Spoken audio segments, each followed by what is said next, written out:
आज जो एक बेरोजगारी वाले निबंध पर बताएंगे उसको कैसे लिखना होगा, क्या क्या कंटेंट रहेगा। दूसरा, लेटर राइटिंग को लेकर के बहुत ज़्यादा ये हो जाता होगा कि सर कुछ बता देते होंगे और हम फिर कुछ और बता देते हैं। ये इसलिए होता है कि लेटर राइटिंग का कई तरीका होता है, ठीक है। कन्फ्यूजन का उसमें कोई मतलब नहीं बनता है। लेटर का मतलब होता है कि एक ठीक ठाक जो परफॉर्मा हो उसमें आपने अपनी बात को कह दिया, ठीक है। जब हम लोग सरकारी पत्र लेखन भी देखते हैं कि जैसे मान लीजिए कि यहाँ के ट्रैफिक एसपी को शिकायत किया गया किसी अतिक्रमण के बारे में। अब जो ट्रैफिक एसपी है वो संबंधित थाना के प्रभारी को निर्देशित करेगा कि, और उसमें वो कुछ भी नहीं लिखता है, सेवा में थाना प्रभारी फलनवा थाना पटना, विषय अतिक्रमण हटाने के संबंध में, आपके थाना क्षेत्र में अतिक्रमण हटाने के संबंध में। इसके बाद वो कुछ भी नहीं लिखता है महोदय महाशय, क्योंकि एसपी किसको लिख रहा होता है, थाना प्रभारी को। तो वहां पर महोदय महाशय सब गोल हो जाता है, सीधा लिखा रहता है। आपको निर्देश दिया जाता है कि जो इस संबंध में हमें शिकायती पत्र प्राप्त हुआ है और वह संलग्न है, जिसको देख करके आप समझ लेंगे कि मामला क्या है, और इस दिशा में यथाशीघ्र कार्रवाई करें। और कार्रवाई करने के उपरांत प्रेषक को जो है सूचित करें कि क्या जो है कार्रवाई की गई। और फिर नीचे प्रतिलिपि संलग्न सादर सूचनार्थ एसएसपी पटना, यानी वरीय पुलिस अधीक्षक पटना, जो उसने शिकायत किया है उसका भी, और आयुक्त नगर निगम, क्योंकि अतिक्रमण हटाने का काम किसका होता है, नगर निगम के आयुक्त का। लेकिन उस समय कानून व्यवस्था की जिम्मेवारी किसकी होती है, संबंधित क्षेत्र के थाना प्रभारी की। और वहां पर देखिएगा तो जो दिनांक होता है वो एकदम दाहिने साइड ऊपर में लिखा होता है। तो हो गया ना सारा परफॉर्मा खराब, ठीक है, उसमें दाहिने साइड। और वहीं पर उसका लिखा रहेगा एसपी, मतलब पुलिस अधीक्षक ट्रैफिक पटना का कार्यालय, और नीचे में दिनांक, और बाएं साइड में उसका लिखा रहेगा ज्ञापांक नंबर, कि जो नंबर आया क्रम से वो लिखा रहता है। तो आपका जो सारा जो है परफॉर्मा क्या हो जाता है, वहां पर बिगड़ जाता है। जब हम थाना प्रभारी को लिखेंगे तो चूंकि हम अधिवक्ता भी रहे हैं तो हम लोग को पता होता है कि जब आप एफआईआर के लिए आवेदन दे रहे होते हैं थाना प्रभारी को, तो उसका एक्चुअल मजमून क्या होता है।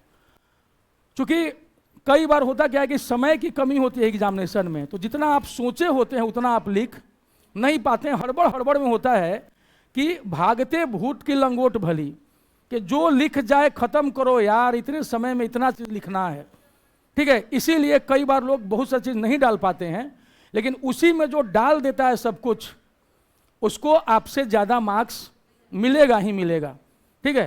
तो एक तो हम लोग पत्र लेखन का देख लेंगे कि थाना प्रभारी को कैसे लिखते हैं। हो सकता है कि मेरे और सर वाले में थोड़ा अंतर हो जाए। वो अंतर इसलिए नहीं है कि एक सही पढ़ाया और दूसरा गलत पढ़ा दिया, ऐसा इसलिए कि पत्र लेखन के कई तरीके होते हैं। फिर आपको ये भी बता दें कि इन जनरल बहुत बेहतरीन अंग्रेजी में और हिंदी में सर लिखने के बाद सब्जेक्ट लिखा जाता है, विषय लिखा जाता है। लेकिन अमूमन 99% लोग क्या करते हैं, पहले विषय लिखते हैं तब संबोधन लिखते हैं, ठीक है। सर, विषय, और उसके बाद सविनय निवेदन है कि, ठीक है, जैसे हिंदी में हम बता रहे हैं।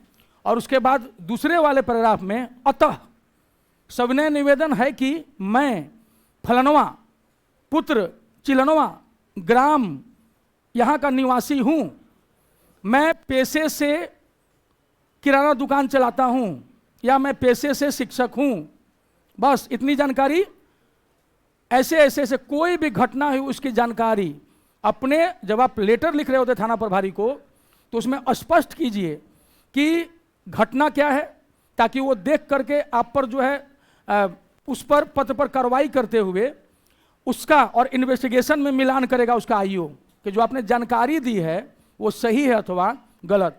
उसी आधार पर वो एफआईआर में धाराएं लगाता है कि इस घटना स्थल पर इतने बजे का समय, दिनांक इतना, यानी कि आप उसको बताएं घटना स्थल, आप उसको बताएं तिथि और समय, कहाँ पर है वो, और अज्ञात लोगों ने मेरा मोबाइल फोन छीना या कुछ भी बटुआ छीना और वो छीन करके भाग निकले। उस समय मेरे अलावा पार्क में 2 लोग और थे गवाह, जिनके जानकारी मैंने साथ में संलग्न कर रखी है या वहाँ पर नाम। तो चूंकि आप परीक्षा हॉल में बैठे हुए हैं तो आप उसको बहुत लंबा भी नहीं ले जा सकते हैं, तो इन चीज़ों को आप इग्नोर कर सकते हैं कि कोई नहीं था। जब आपने ये जानकारी दे दी तो उसमें बता दीजिए कि मेरा मोबाइल फ़ोन, अगर सपोज मोबाइल फ़ोन है तो मेरा मोबाइल फ़ोन इस कंपनी का, इस रंग का, और उसका IMEI मॉडल नंबर, ये सिम नंबर इतना, ये जानकारी दे दी। अब थाना को पता चल गया कि आपका मोबाइल फ़ोन कैसा था, क्या था, उसका IMEI नंबर क्या था, अगर हो तो डिब्बे पर मिल जाएगा। अब सेकंड पैराग्राफ में अतः हो गया ना, आपने सारी बात पहले स्पष्ट कर दी।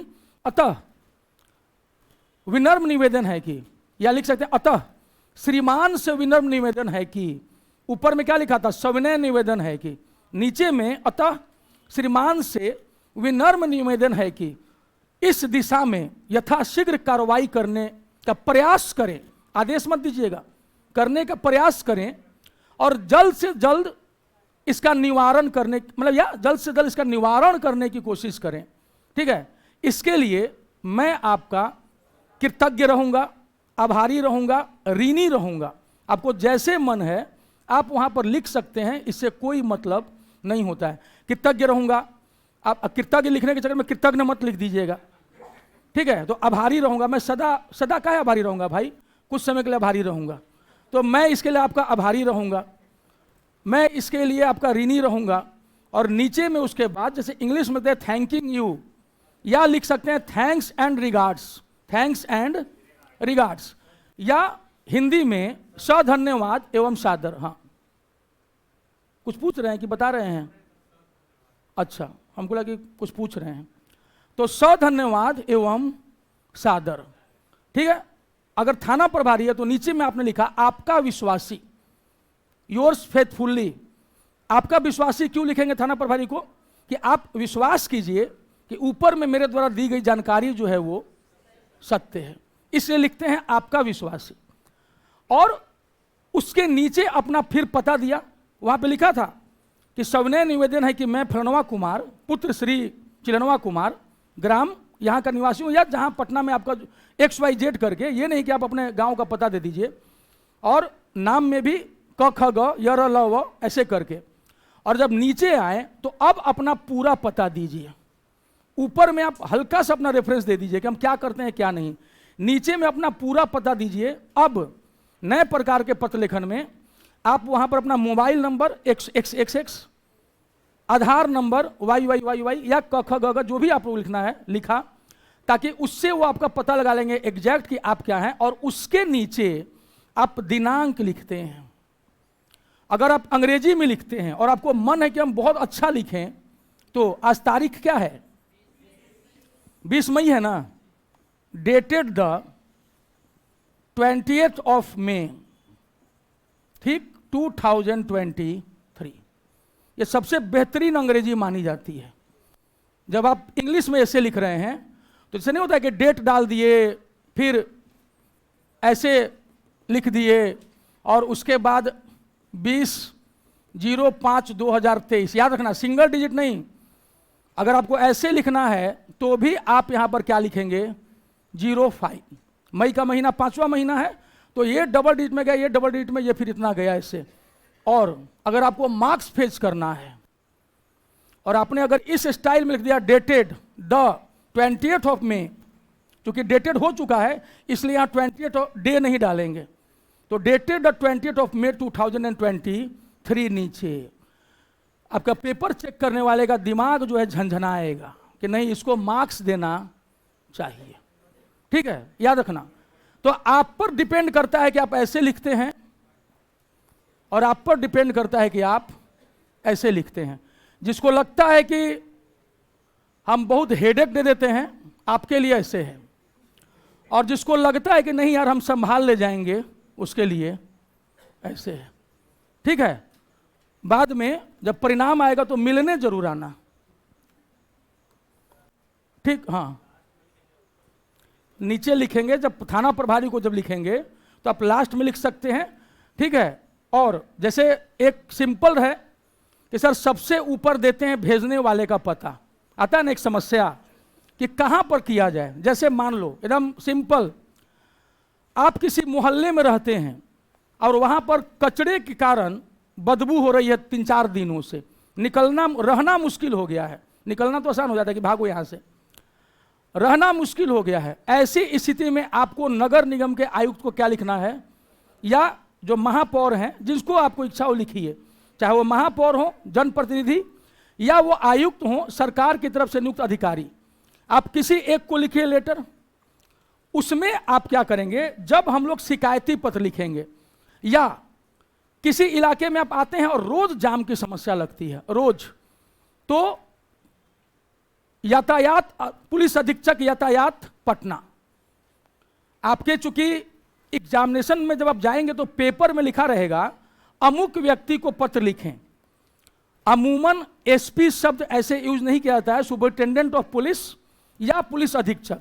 लेकिन अगर मान लो कि आपके एग्जामिनेशन में वो पूछे ही हुए है एग्जाम पेपर में कि एसपी को पत्र लिखें, तब आपको क्या लिखना चाहिए, एसपी, ठीक है। तब आपको एसपी, एसएसपी, डीआईजी लिखना चाहिए। जो पत्र में दिया हुआ है वही शब्द यूज कीजिएगा। अपने मन से एसपी लिखा है तो उसको पुलिस अधीक्षक या आरक्षी अधीक्षक मत कीजिएगा।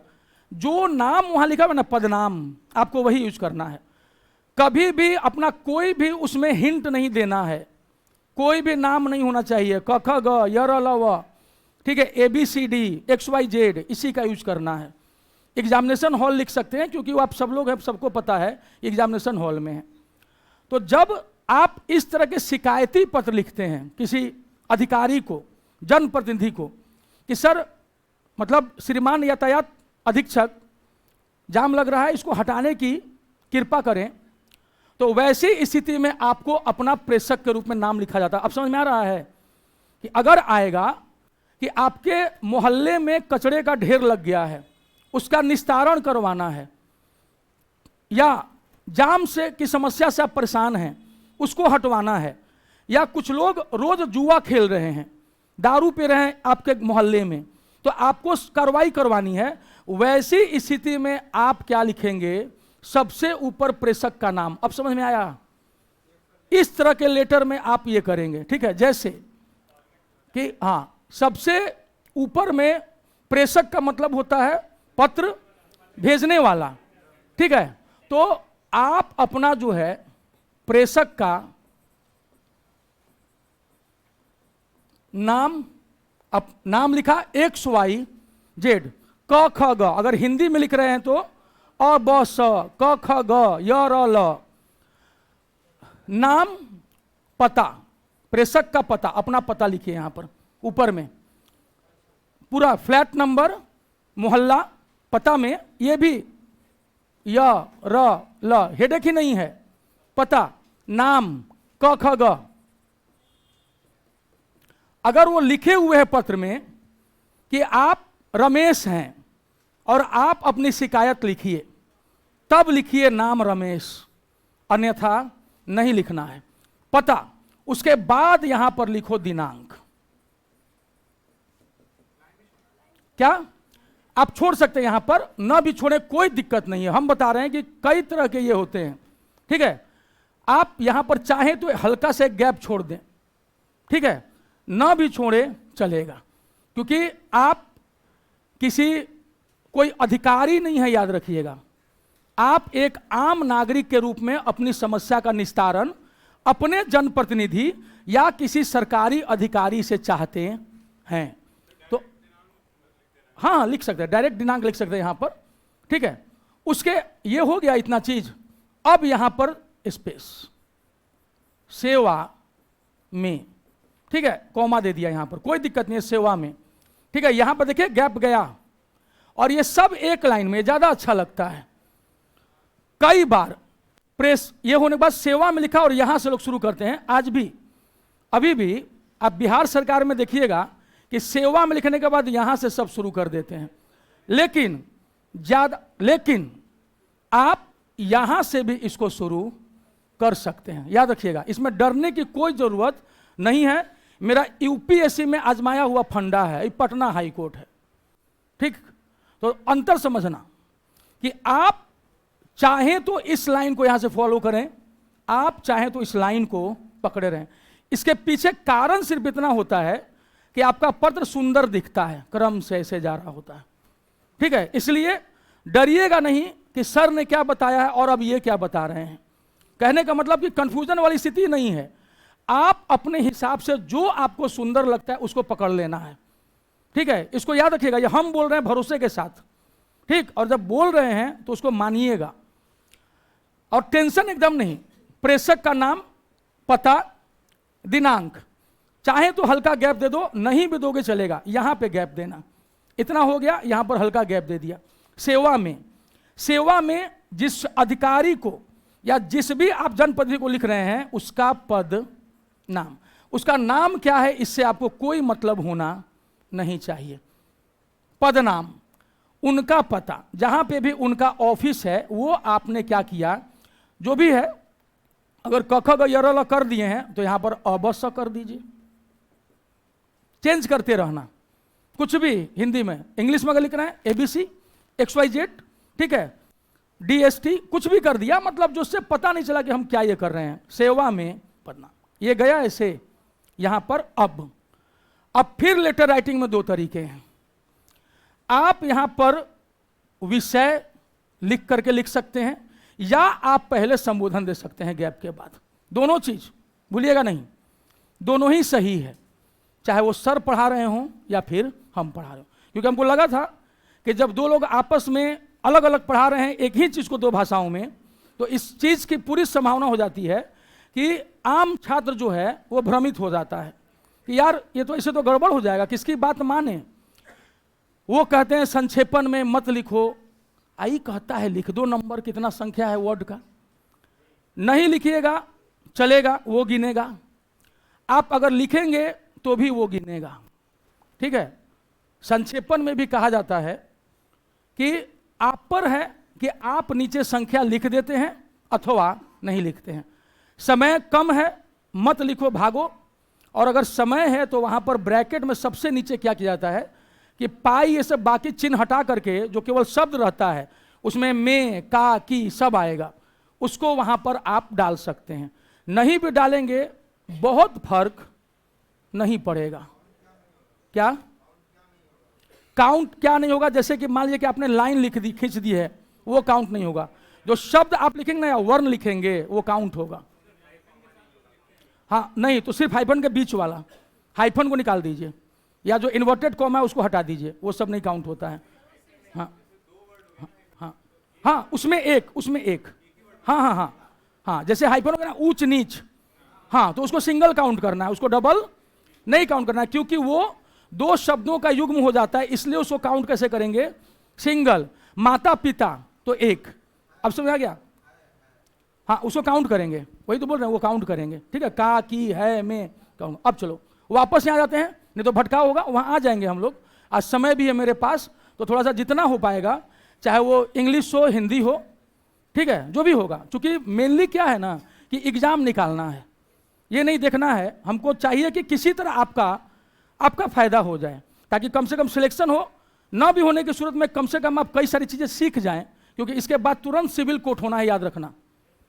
ठीक है, तो कभी भी जीवन में निराश नहीं होना चाहिए। हम भी इंटरव्यू तक जा करके या बाकी बहुत सारी चीज़ों में फिर छठे हैं। ठीक, तो आईएएस में जब 2005 में पहला अटेम्प्ट दिए थे अपेयरिंग के रूप में एकदम, तो मात्र 51 लोगों का पीटी निकला था पूरे भारत में। आपको केवल बिहार में निकालना है 5500 में, और मेरा आईएएस में पीटी निकला था, मुझ की पोम ही जम रही थी, और उस समय 5100 में रिजल्ट आया था, और रिजल्ट आया था जनरल कैटेगरी में, ना ईडब्ल्यूएस था, बाकी का कोई सवाल ही नहीं था, तो जनरल कैटेगरी में। और जो कट ऑफ था उससे कितना नंबर ऊपर था। जनरल कैटेगरी के कट ऑफ में सट के नहीं कि हमको कहीं केस करना पड़ेगा 1-2 नंबर, वो कई नंबर से ऊपर था। और कहीं भी कोई कोचिंग नहीं किए थे, कोई कोचिंग नहीं, सेल्फ अपने कमरे में बैठ के, जिसके पास उस समय कोई मोबाइल फ़ोन नहीं होता था, मोबाइल फ़ोन आया ही नहीं था उस समय, किसी किसी के पास रहता था, सुनने में भी पैसा लगता था। तो अगर आप मेहनत करते हैं कहीं भी, याद रखिएगा करना आप ही को है। रमाकांत अचरेकर 2000 लोगों को क्रिकेट सिखाए थे, उनको द्रोणाचार्य अवार्ड मिला इसलिए कि उनके भाग्य से उनको सचिन तेंदुलकर मिल गया था। अगर सिर्फ उनका एक स्टूडेंट कम होता, सचिन तेंदुलकर, तो रमाकांत अचरेकर कोई जानता भी नहीं। और सिखाया रमाकांत अचरेकर ने कितनों को? 2000 को। और सचिन कौन बना? 6 बजे रमाकांत अचरेकर जो है सिखा करके चले जाते थे शाम में, और सचिन तेंदुलकर 6 से 9 तक प्रैक्टिस करते रहते थे और बाकी लोग चले जाते थे। एक विनोद कांबली नेचुरल टैलेंट थे जो बाद में डिस्कोथिक जाने लगे और प्रैक्टिस छोड़ दिया था, इसी कारण भारतीय टीम से बाहर हो गए। तो फाइनली करना किसको है? आपको। इसको याद रखिएगा। हमारा काम है कि अगर 1% भी मेरे कारण फायदा हो गया और डायरेक्शन सही हो गया तो फिर मेरा काम क्या हो गया? सफल हो गया। तो विनम्रता ले आइएगा पहले। पत्र लेखन में भी वो जरूरी है। जब हम कोई शिकायती पत्र लिख रहे हैं जाम हटाने के लिए, कचरा निस्तारण के लिए, या कहीं पर जुआरी सब जो है बैठ करके जुआ खेल रहे हैं, तो अपना नाम पता लिख दिया, दिनांक डाल दिया बीच में, थोड़ा सा गैप देके लिखा सेवा में पदराम, महापौर पटना, एक बात कह रहे हैं पुलिस अधीक्षक यातायात पटना, और इसके नीचे अब ये आप पर डिपेंड करता है कि आप संबोधन दे रहे हैं कि आप सीधे क्या लिख रहे हैं? विषय। याद रखना, संबोधन आप ऊपर भी रख सकते हैं, संबोधन के बाद भी विषय रख सकते हैं।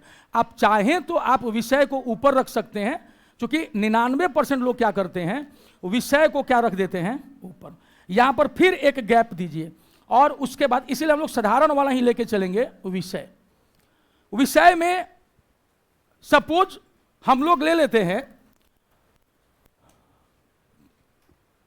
कचरा निस्तारण, ठीक है? मतलब हमारे यहां जो है बदबू जो है वो फैल रही है और उसके चलते काफी दिक्कत हो रही है, और लगातार कहने के बाद भी नीचे में कोई अधिकारी सुन नहीं रहा है, सफाई कर्मचारी से रिलेटेड या नगर निगम का कोई भी।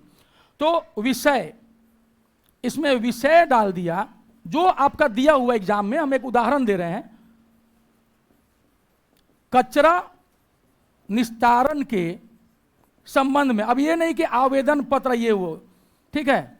बस इतना बहुत हो गया, इतना समय नहीं होता है किसी के पास पढ़ने के लिए।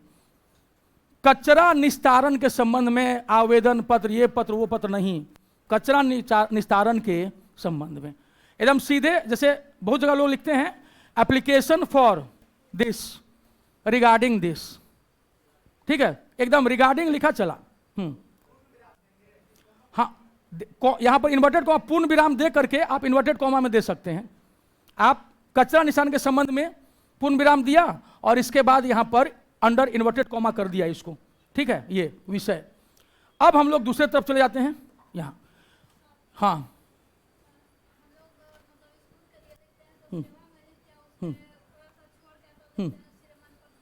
वहां आएंगे, अभी इस पे कर लेते हैं। हाँ हाँ हाँ, जैसे आप सेव में लिख दीजिए। जैसे हम अभी कुछ देर पहले अगर आप सुनी होती तो मैं कि सेवा में, और हम सेव में ले गए हैं। आप चाहें तो जहां से सेवा में खत्म होता है ना, यहां से भी आप लिख सकती हैं, दोनों ही। हाँ, हम वही बोल रहे हैं कि पत्र लेखन का एक नहीं कई तरीका होता है। एक बेवकूफ़ जो था, हमको पहले दिन एक वीडियो में लिखा कि आप तो खुद ही कंफ्यूज लग रहे हैं, पहले अपना रिवीजन कर लीजिए फिर पढ़ाने आइएगा। तो कोई लक्की पांडे था, ठीक है?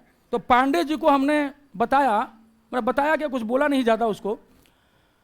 पत्र लेखन का एक तो ये भी होता है कि आप एक लाइन में उसको लेते चले जाएं, या जहां पर सेवा में समाप्त हुआ वहां से लाइन आप पकड़ लें।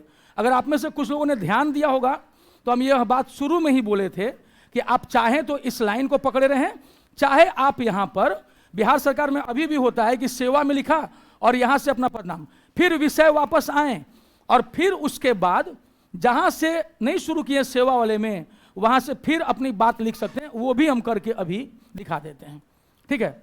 दूसरा तरीका इसी में, इसी लाइन में हम लेकर के आए प्रेषक का नाम पता, ठीक है? लिख दिया दिनांक, और उसके बाद क्या लिखें? सेवा में, ठीक है? आप चाहें तो अपने पदाधिकारी का नाम, यहां उसका पता। ये दोनों ही क्या है, मतलब सही है। समझना मेरी बात को। आप चाहें तो इस लाइन को भी पकड़ सकते हैं, आप चाहें तो यहां से भी पकड़ सकते हैं। ये पत्र लेखन के कई तरीके होते हैं, इससे कोई दिक्कत नहीं है। अगर वो हाईकोर्ट में चेक कर रहे होंगे हिंदी के अच्छे, अब जाहिर सी बात है उन्हीं को बुलाया जाएगा, किसी मूर्ख को नहीं बुलाया जाएगा। तो वो इस बात को समझते हैं कि पत्र लेखन के कई तरीके होते हैं। और इतना याद रखिए, वो हमारे वीडियो को देख भी रहे हैं, इसलिए निश्चिंत रहिए। तो सेवा में ठीक है, और बहुत आसानी से मेरी बातों को काटा नहीं जा सकता है। उसके बाद आप यहां पर क्या किए, विषय। वापस आ गए इस लाइन में, इस लाइन में। और विषय में को इसको कभी भी दो लाइन में मत ले जाइए, इसको हमेशा जो है एक लाइन में क्या कर दीजिए, खत्म कर दीजिए। हो गया। अब आप विषय लिखें, आप चाहें तो इसी लाइन को पकड़ के महोदय, श्रीमान जी, समझा, या आप इसी लाइन को पकड़े रह सकते हैं। समझ गया कि हम क्या कहना चाह रहे हैं। आप चाहें तो जहां पर ये हो गया ना, ये लाइन, अब दो लाइन हो गया, एक ये लाइन हो गई और एक ये लाइन। आप चाहें तो यहां से नीचे लिख सकते हैं महाशय, आप चाहें तो इसी लाइन को पकड़े लिख सकते हैं। दोनों ही आप तरीका आजमा सकते हैं। इसलिए आज हम सोचे थे कि क्लियर करेंगे। हाँ बोलिए। देखिए, अमूमन हिंदी वाले में आज भी सेवा में लिखने का प्रचलन है। अंग्रेजी वाले में नई प्रकार के अंग्रेजी में टू हटा दिया गया है। अगर आप टू लिखते भी हैं तो कोई फर्क नहीं पड़ता है, आप हटा भी देते हैं तो कोई फर्क नहीं पड़ता, वो आपको मार्क्स देगा। ठीक है, मेनली उसका क्या है, वो आपके हिंदी और अंग्रेजी के टेस्ट ले रहा है। याद रखिएगा, आपका फॉर्मेट वो समझ लेगा कि नॉर्मल फॉर्मेट में थोड़ा बहुत अंतर होता है। आप कदम कुआं थाना चले जाइए, आप उनका एफआईआर का फॉर्मेट देखिए, दैट इज टोटली डिफरेंट। लेकिन चल रहा है कि नहीं चल रहा है, बिहार सरकार का चल ही रहा है, तो उस चीज को समझिएगा। अब जब हम विषय लिख दिए तो आपको अब क्या लिखना है, संबोधन। दोनों प्रकार का हम संबोधन बता रहे हैं। चाहे तो आप जहां से आपने पदनाम बाद में चेंज करके लिखा है, आप वहां से भी डाल सकते हैं, अथवा सेम लाइन को पकड़िए रख सकते हैं, आप पर डिपेंड करता है। ठीक है। हाँ हाँ, महोदय विषय हो गया, महोदय। अब इसमें आप यहां पर श्रीमान जी, महोदय, अगर स्त्री हैं सपोज, अगर आपको नहीं पता है कि भैया कौन है, हो सकता है स्त्री हो, तो आप क्या लिख सकते हैं, महोदया। अगर वो स्पष्ट नहीं किया हुआ है तो देखो, जब आप ऐसे लिखते हो तो आपका मार्क्स क्या हो जाता है, बढ़ जाता है, क्योंकि आपको तो पता नहीं है ना कि सामने महोदय है कि महोदया। तो अगर आप इन दोनों को ले गए, लेकिन अगर वो पत्र में मेंशन किया है, हाँ, विषय के बाद लाइन थोड़ा छोड़ सकते हैं, विषय के बाद आप थोड़ा गैप देंगे हल्का सा। जहां भी जैसे कई आप लोग का हम निबंध चेक कर रहे थे, तो 300-400 से ऊपर लोगों का निबंध चेक कर चुके इतने दिनों में, तो उसमें बहुत सारे लोग ना एकदम सटा सटा के लिखते हैं। मत लिखिए वैसे, कभी भी निबंध को ना छोटे छोटे पैराग्राफ में डाल के लिखना। एक पैराग्राफ को बहुत लंबा कर दीजिएगा तो पढ़ने वाले को ना अच्छा नहीं लगता, उसको सिर में दर्द होने लगता है और उसका असर पड़ जाएगा नकारात्मक आपके मार्क्स पर। तो छोटा छोटा, नहीं हैंडराइटिंग अच्छी है, थोड़ा दूर दूर करके साफ लिखिए और अपने शुद्धता पर ध्यान दीजिए। तो बहुत सारे लोग जो हैं गलत लिखते हैं, लेकिन बहुत सारे लोग सही भी लिखते हैं। तो जिसका हिंदी और अंग्रेजी दोनों पर ठीक ठाक पकड़ हो जाएगी, और डरना नहीं है कि मेरा एकदम गोल है, थोड़ा थोड़ा बेसिक चीज़ों पर ध्यान दे दीजिएगा। महोदय, महोदया, यहाँ पर आप चाहें तो ये लाइन पकड़ लीजिए, यहाँ से ये लाइन, हमने पहला वाला लाइन, दूसरा वाला हम यहाँ से शुरू कर सकते हैं, या आप यहाँ शुरू कर सकते हैं, कोई दिक्कत नहीं है। चलो मान लिया, अगर सर के हिसाब से चले, यहाँ पे आ जाते हैं। महोदय, महोदया, आपको यहाँ पर क्या लिखना है, सविनय निवेदन है कि, ठीक है। और याद रखिएगा, इस साइड भी ठीक ठाक स्पेस छूटा रहे, गंदा नहीं लगना चाहिए। यानी यहां भी एक ही लाइन में, यहां भी आगे पीछे नहीं रहे, वो एकदम ठीक ले जाओ। तो जितना देखने में सुंदर लगेगा उतना ही मार्क्स आपको मिलेगा। और डरना नहीं है, छोटी छोटी चीजों पर ध्यान दीजिए, आप चमत्कार कर देंगे। मन में ये नहीं करना है कि अरे यार हमसे नहीं होगा, लगेगा कि नहीं यार हम कर सकते हैं। अगर आपके मन में आ गया कि नहीं हम कर सकते हैं, तो आप पक्का कर लीजिएगा। ठीक है। सविनय निवेदन है कि, अब ये लाइन पकड़ लिया, ठीक है। मैं, ठीक, अपना नाम, ठीक है, अपना नाम, और अगर लगे तो पुत्र, लिखते हैं ना सन ऑफ, पुत्र, श्री, क ख ग अ ब स, जो भी आपको लगे अपना नाम, जब तक वो मेंशन नहीं किया हो कि आप रमेश हैं, आप महेश हैं, आप सीता हैं, आप गीता हैं, तो ऐसे नहीं मेंशन करेगा, जाहिर सी बात है। वो न्यूट्रल, जो जेंडर जो है उसको न्यूट्रल मान के चलता है वो यहाँ पर। तो सविनय निवेदन है कि मैं पुत्र श्री निवासी हूं। ठीक, अब कचरा निस्तारण के लिए आप क्या करते हैं क्या नहीं करते, आपका पदनाम देने की जरूरत अभी नहीं है यहां पर कि क्या जगह का नाम में भी वैसे लिखेंगे क ख ग य र ल स व, जगह नहीं। ठीक है, कि अब ये नहीं लिख जाए कि मैं कंकड़बाग सचिवालय कॉलोनी का निवासी हूं, तो फिर तो आप कह देंगे कि भैया पेपर कौन चेक कर रहा है, देखना उसमें हम लिखे हैं कंकड़बाग का निवासी हूं, नहीं, माइनस कर देगा तुरंत। ठीक, आप किसी भी तरह का हिंट उसमें दे नहीं सकते हैं। तो पता भी जब तक उसमें पता ना मेंशन किया हो, जैसे मान लीजिए लिख दे कि आप जो है गंगा सिटी अपार्टमेंट के निवासी हैं, तब लिखिए। जब तक निर्देश ना हो वहां पर आपको किसी भी प्रकार का पता नहीं देना है, चिन्ह देना है सिर्फ। ठीक है, का निवासी हूं, नहीं मिला लिख दिया ऐसे हूं। ठीक है, हिंदी इंग्लिश जिसमें आपको जैसे जाएगा वो। हिंदी वाले में रोमन लिपि का नहीं करना है, चाहे निबंध भी हो, और अंग्रेजी वाले में आपको हिंदी का कुछ देवनागरी लिपि में नहीं लिखना है, जब भी लिखना है रोमन लिपि में, इसको याद रखिएगा, अंग्रेजी में और हिंदी में देवनागरी लिपि। सविनय निवेदन है कि मैं पुत्र श्री निवासी हूं। ठीक है, हमारे मोहल्ले में, अब आगे चूंकि इसमें हमारे मोहल्ले में पिछले एक सप्ताह से जो है अमुक चौराहे पर कचरे का ढेर लगा हुआ है, जिसके कारण आते जाते लोगों को भारी समस्या का सामना करना पड़ रहा है। बदबू के मारे जीना दूभर हो चुका है। ठीक है, आपने अपनी बात रख दी। ठीक है, यहां पर आप क्या रखना, विषय वस्तु, यानी पूरी जानकारी आपने क्या कर दी, उनको दे दी, एकदम सिंपल लैंग्वेज में।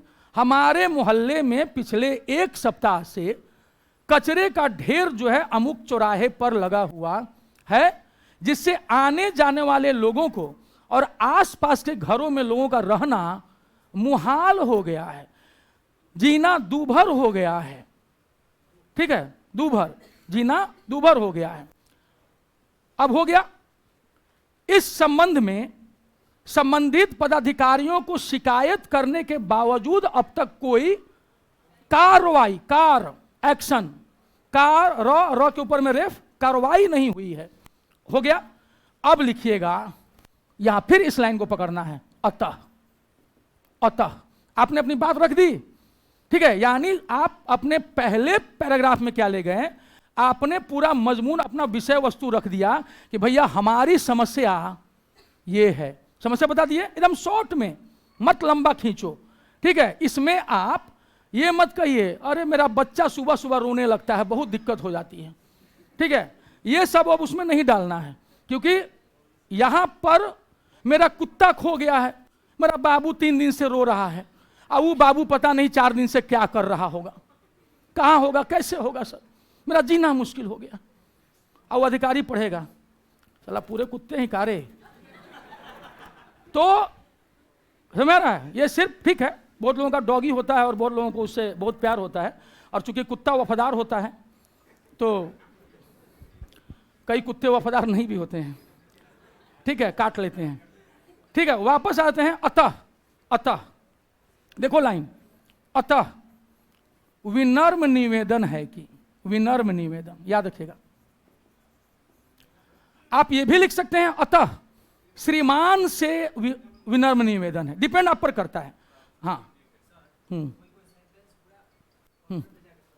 हाँ, ये वाला लाइन से सविनय जहां से आप शुरू किए हैं, इस लाइन को पकड़े रहिएगा। हाँ, एकदम तारतम्यता बनी रहनी चाहिए, या तो यहां से पकड़े रहिए तो एक गैप दे दीजिए, अगर आप यहां से पकड़ते हैं तो एक लाइन का गैप दीजिए, और नहीं तो इस लाइन को पकड़िए तो फिर उसी लाइन से फिर नीचे शुरू कर दीजिए। ठीक है, अतः विनम्र निवेदन है, या अतः श्रीमान से विनम्र निवेदन है कि आपके पत्र लेखन में जितनी शिष्टता, जितनी विनम्रता रहेगी उतना ही अच्छा होगा। देखो हम लोग के अपने स्टेट में हम लोग धीरे धीरे सपोज विनम्र होते चले जाएं तो आप देखिएगा कि आगे बढ़ने से कोई नहीं रोक सकता है, ठीक है, क्योंकि हेठी में कुछ नहीं रखा है। मान लीजिए कि आप 10 लोग मिलकर किसी एक को मार देते हैं बुरी तरह, वो भी किसी माँ का बेटा होगा। सोचो कि आपका भाई भी कभी ऐसी कभी फंसे और उसको कहीं लोग बड़ी बुरी तरह मार दें, हत्या ही कर दें, तो कैसा लगेगा। इसलिए कभी भी किसी से मारपीट करना ये आपका काम नहीं है। आपको कोई समस्या हो आप किसको जाके बोलिए, पुलिस को। और यहां पर थोड़ी सी ये दिक्कत है, धीरे धीरे ये चीजें अपने आप दूर होती चली जाएंगी, वास्तविक अर्थों में सुशासन आएगा, ठीक है, आएगा जरूर। फिलहाल हम लोग यहां, अतः विनम्र निवेदन है कि उपर्युक्त संबंध में, किस संबंध में, उपर्युक्त, फिर लाइन चेंज करते हैं, अतः विनम्र निवेदन है कि, फिर पकड़ लिया पहला वाला लाइन, है कि उपर्युक्त, फिर से उसको दोहराव नहीं करना है, पूरी बात को आपने मेंशन कर दिया है। इसलिए अतः श्रीमान से विनम्र निवेदन है कि, अतः महोदय से विनम्र निवेदन है कि, अथवा अतः आपसे विनम्र निवेदन है कि, अतः विनम्र निवेदन है कि उपर्युक्त संबंध में, उपर्युक्त, उपरोक्त नहीं, उपरोक्त कोई शब्द नहीं होता है, उपर्युक्त संबंध में, संबंध में यहां तक ले जाइए जहां पर आपका गैप नहीं ये रहे, यथा, हां यथाशीघ्र, ठीक है, उपर्युक्त संबंध में यथाशीघ्र। क्यों यथाशीघ्र? क्योंकि बदबू के मारे रहना मुश्किल हो रहा है। अतः श्रीमान से निवेदन है, विनम्र निवेदन है कि उपर्युक्त संबंध में यथाशीघ्र कार्रवाई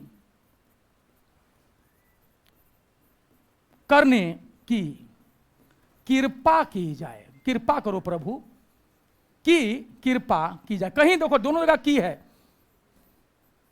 कृपा की जाए। अतः उपर्युक्त संबंध में यथाशीघ्र कार्रवाई करने की कृपा की जाए। कहीं करने, हां करने की, क्योंकि यहां पर क्या जा रहा है, एक में जा रहा है, करने की, क्या चीज, क्या, नहीं बिल्कुल नहीं होगा, कृपा की जाए। टूट कहां रहा है वाक्य, कृपा कीजिए, हां, नहीं, कृपा, मेरे ऊपर कृपा बसाइए प्रभु, कृपया तो प्लीज हो जाएगा, ठीक है, कृपा, हाँ बता दे रहे हैं, अभी इसको बता दे रहे हैं। यहां पे देखो कार्रवाई लिखा हुआ है, कार्रवाई, ये वाला जो कार्रवाई होता है, ये अभी जो कक्षा चल रही है, यह कक्षा की सामान्य कार्यवाही है। कार्य में काम है, तो ये सामान्य कार्यवाही चल रही है। और एकाएक जो है कोई स्टूडेंट इसमें बदमाशी किया और हमने उसको कहा क्लास से बाहर निकलो, हमने उसके खिलाफ क्या कर दी, कार्रवाई, हो गया। इसको कहते हैं एक्शन, एक्शन ले लेना। तो कार्रवाई किसी के खिलाफ की जाती है, तो इस संबंध में कार्रवाई, कचरा के खिलाफ कार्रवाई, हटाइए इसको, ठीक है, करने की कृपा की जाए, ठीक है, इसके लिए या इस निमित्त, ठीक है, सीधे इसके लिए मैं लिख सकते हैं, मैं मोहल्ले वासियों की तरफ से, या सिंपल इसके लिए मैं आपका अत्यंत, सदा नहीं, याद रखना, सदा आभारी रहोगे तो फिर वो तो आपसे मिसयूज करने लगेगा कि तू सदा बोला था आभारी रहने के लिए, आभारी रह, ठीक है।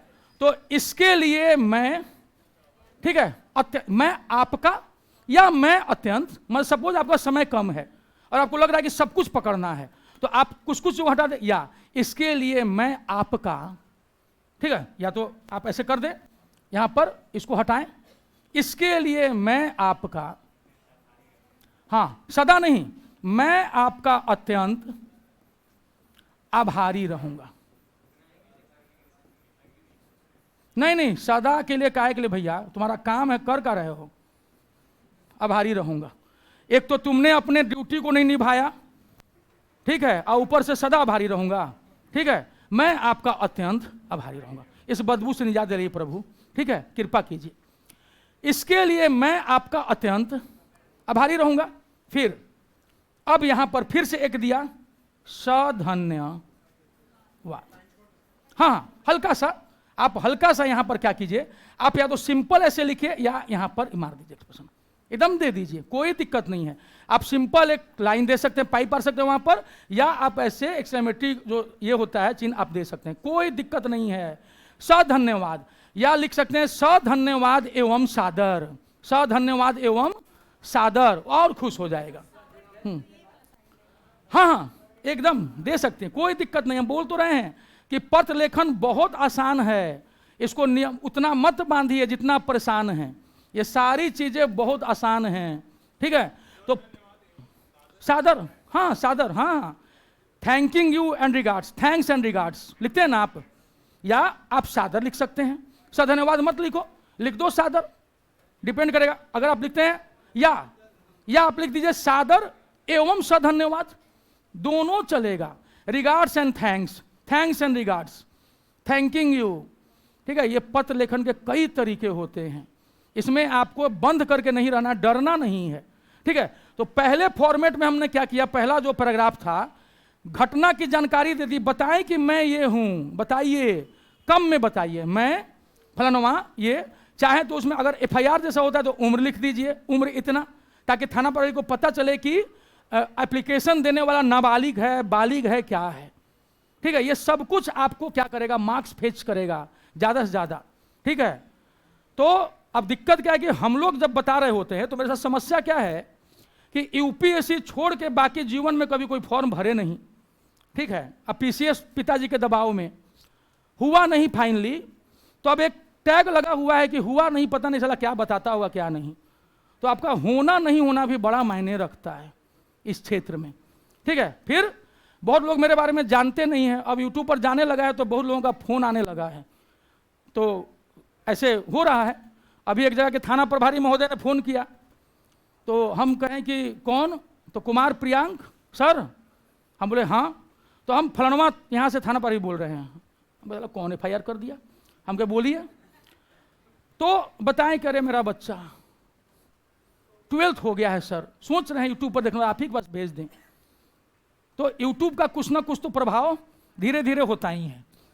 सधन्यवाद यहां पर अब लिखेंगे भवदीय, विश्वासी नहीं भवदीय, ठीक है। अब यहां पर इस लाइन को फिर पकड़ना, सधन्यवाद हो गया, सादर एवं सधन्यवाद लिख सकते हैं आप, केवल सधन्यवाद भी लिख सकते हैं। उसके बाद उसी लाइन में लिखिए भवदीय, इस हाँ हाँ सधन्यवाद के नीचे एक सद, देखो चाहे आप कैसे लिखें, यहां पर देखो मान लो सादर एवं सधन्यवाद, ये भी तरीका। अब कोई मूर्ख यह ना कह दे यूट्यूब पर कि सर आप पहले सधन्यवाद लिखे फिर सादर सधन्यवाद लिख दिए हैं, अरे भैया उसको हम कंटिन्यू के सेंस में लिखे हैं, ठीक है। हाँ हाँ रहेगा, ये रहेगा, रहेगा सादर एवं सधन्यवाद, ठीक, भवदीय। और यहां पर जो भी आपने शुरू में लिखा होगा अपना पता, जो हम बताए ना क ख ग XYZ जो होगा वही, ये नहीं कि वहां महेश हो गए या नीचे रमेश हो गए। देख लीजिएगा कि वहां पर अगर अ ब स लिखा है तो नीचे भी नाम में अ ब स रहे, नहीं तो फिर क्या हो जाएगा, दिक्कत हो जाएगी। और भवदीय फिर अपना लिखा, चूंकि दिनांक हम लोग यहां क्या लिख चुके हैं, ऊपर लिख चुके हैं, इसलिए इसमें दिनांक लिखने की जरूरत नहीं है, ठीक है। क्या, हाँ हाँ कॉमा दिया हुआ है भवदीय, हाँ हाँ लिख सकते हैं। यहां पर आप जैसे देखो यहां पर क्या होगा, मोबाइल नंबर, ठीक है, मोबाइल नंबर आप लिख दीजिए, आधार नंबर, उनके चेहरे पर मुस्कुराहट आ जाएगी कि विद्यार्थी लगता है नए युग का आ चुका है, आधार के बाद वाला है, ठीक है। क्योंकि पिछला एग्जाम 2016 में हुआ था, अब गंगा नदी में पानी काफ़ी बह चुका है, इसलिए 2016 में मत रहिएगा, जिंदगी काफ़ी आगे आ चुकी है कोरोना और कोरोना के बाद, ठीक है। तो भवदीय मोबाइल नंबर, आधार नंबर लिखा, ऑथेंटिक हो गया। ये लिखने से क्या हो जाता है कि आपके लेटर की ऑथेंटिसिटी क्या हो जाती है, बढ़ जाती है। हाँ हाँ हाँ हाँ हाँ हाँ हाँ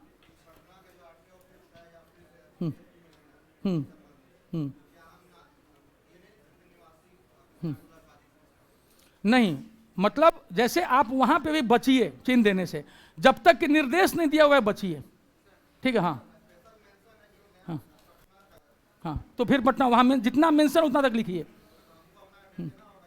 नहीं, एड्रेस में XYZ कह तो रहे हैं कि नहीं देना है, वैसे जो मेंशन उतना ही देना है। क्योंकि पता में आपका XYZ वो जा रहा है ना पता उसके लिए, तो समझ रहे हैं कि नहीं समझे अभी भी? जैसे आपका प्रश्न है कि अगर वहां कोई इलाका मेंशन किया है और आप उसके लोकेलिटी में कहीं रहते हैं तो उसको कैसे पता चलेगा? उसको पता चल जाएगा, आप मत चिंता कीजिए, वहां वही लिखिएगा जो हम बोल रहे हैं, यर अलावा, ठीक है? नहीं तो फिर बाद में आपको बड़ा बुरा लगेगा वहां मार्क्स आने के बाद, इसलिए बोल रहे कोई चीज नहीं दीजिएगा। हाँ पूछिए, कोई पूछ रहे थे? हाँ, अगर लेटर में एक पृष्ठ पार कर गया, ठीक है, तो जैसे सपोज यहां पर लेटर पार किया, याद रखिएगा सधन्यवाद लिखना है या फिर सादर एवं सधन्यवाद। अब ये नहीं कोई सोचे कि सधन्यवाद लिख के दोबारा लिख दिए हैं, पहले क्लियर कर दे रहे हैं, ठीक है? अगर आपको अब यहां से सपोज पढ़ना है कृपया पृष्ठ पलटे या उल्टे, तो उल्टे तो उलट दीजिए, पलटे तो पलट दीजिए। तो कृपया पृष्ठ पलटे उल्टे, अंग्रेजी में लिखना है प्लीज टर्न ओवर। लास्ट में भी डालना, बहुत बेवकूफ क्या करते हैं कि लास्ट वाले में डॉट छोड़ देते हैं। जैसे कि हम लोग कैसे IAS IPS लिखते हैं, तो बहुत लोगों को देखिएगा कि ऐसे लिख के छोड़ देते हैं, नहीं, ये भी आप इसको जरूर डालिए। तो एक तो पत्र लेखन का ये ठीक ठाक तरीका हो गया, दिमाग में घुस गया ना कि किस चीज में आपको कैसे लिखना है। हाँ बोलिए। नहीं, जब आप क्रम में जा रही हैं और उसके बाद आपका लेटर पार कर गया, अमूमन लेटर एक ही पेज में हो जाना चाहिए जिससे कि वो सुंदर दिखे। हाँ क्या? तो कम लिखिए ना, थोड़ा बचिए, चालाकी से बचिए वहां पर। हाँ पेज ठीक रहेगा, पेज इतना रहेगा और क्या, हाँ उतना रहेगा कि आप लिख दीजिए।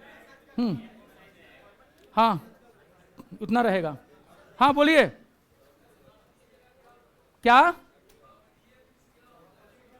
भौतिक का मतलब हो गया कि अब देखो एग्जैक्ट तो हम भी नहीं लेकिन देखे हुए हैं, अब हमको सच में देखना पड़ेगा। लेकिन शुरू से जैसे कि एक सम्मानित नागरिक के रूप में वहां पर जो है हम एक संबोधन होता है जो नागरिक के लिए यूज होता है, ठीक है, कि जो आपके प्रति अपना एक भावना को उजागर करना, इस तरह का कुछ होता है। एग्जैक्टली हम देख करके आपको बता देंगे, ठीक है ना, उसमें कोई दिक्कत नहीं है। हाँ क्या लिख सकती हैं आप, लिख सकती हैं, ठीक है, आपका भौतिक लिख दीजिए या हाँ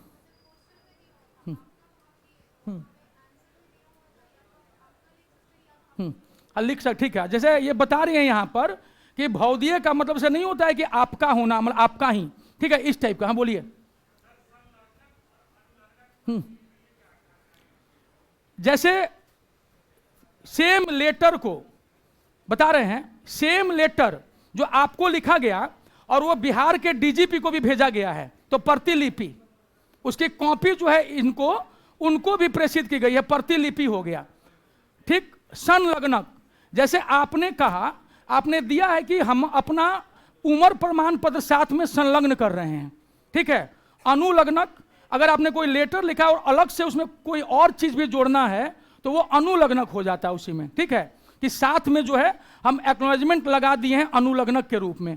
संलग्न की गवाह की जानकारी, ये सारी चीज वहां पर है। हाँ ठीक है, तो अब समझ आया। प्रतिलिपि, सेम लेटर हमने इनको भी प्रेषित किया है, प्रतिलिपि बिहार के पुलिस महानिदेशक को सादर सूचनार्थ प्रेषित, ठीक है। तो प्रतिलिपि, संलग्न, साथ में आप कोई सबूत दिए हैं तो आप उसका संलग्न लगा दिए, फोटो कॉपी, ठीक है। अनुलग्न, मेन लेटर है, उसका कोई साथ में अगर कोई सेकेंड पार्ट है तो आपने उसको लगा दिया अनुलग्नक के रूप में। क्लियर हुआ? ठीक है। और यह भी है, अगर लेटर राइटिंग में अगर जैसे कोई चीज छूट गया, सपोज आप लिख दिए, तो होता है ना कि अरे यार ये पॉइंट तो हम बीच में लिखना ही भूल गए। एक और चीज बता दे रहे हैं लेटर राइटिंग में कि अगर आप सपोज, देख लेना, इसको ध्यान से सुनिएगा, मान लिया कि आप लेटर लिख दिए और आप भूल गए कोई महत्वपूर्ण बिंदु उसमें, तो अब अक्सर लोग करते क्या है बेवकूफी, कि ऐसे लगा करके ऊपर में लिख देते हैं। मत कीजिएगा ये गलती। क्या करना है कि जब आप लेटर लिख दिए ना और भूल गए कोई चीज लिखना, तो सबसे नीचे में लिखो, सबसे नीचे, जब नहीं हुआ भौदिया, आपका विश्वासी, ये तमाम के बाद ये लिखिए पुनश्च। समझ में आया? पुनश्च, और अपनी बात को लिख दीजिए, बस खत्म कर दीजिए वहां।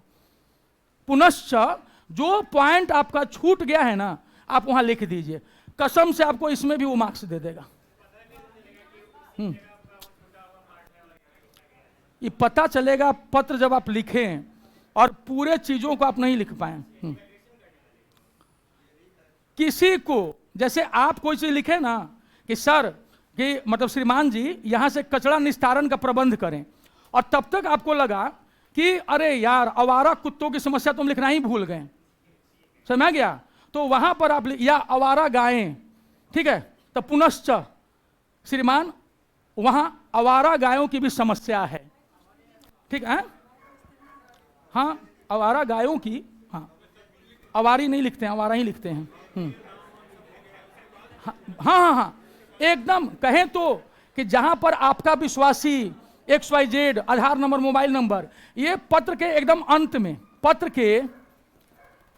के अंत में अगर कोई चीज छूट गया, अभी लिख मत देना पत्र के अंत में, ठीक है, नहीं तो यहां एक से एक विधाता हैं, तो पत्र के अंत में इसका मतलब था कि सबसे लास्ट में ये लाइन क्या कर दी, लिख दी, पुनश्च, ठीक है, कि श्रीमान संबंधित चौराहे पर आवारा कुत्तों की समस्या भी है, हो गया।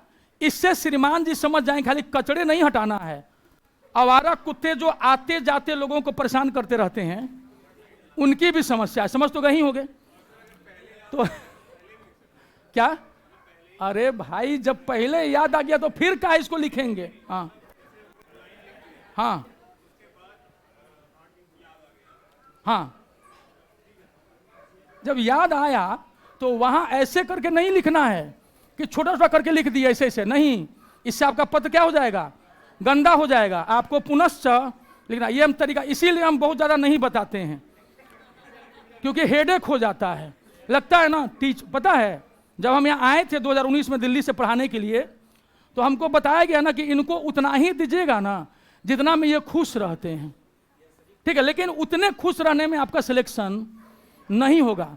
तभी देखना कि 95% से ज्यादा लोग वापस लौट करके जाते हैं।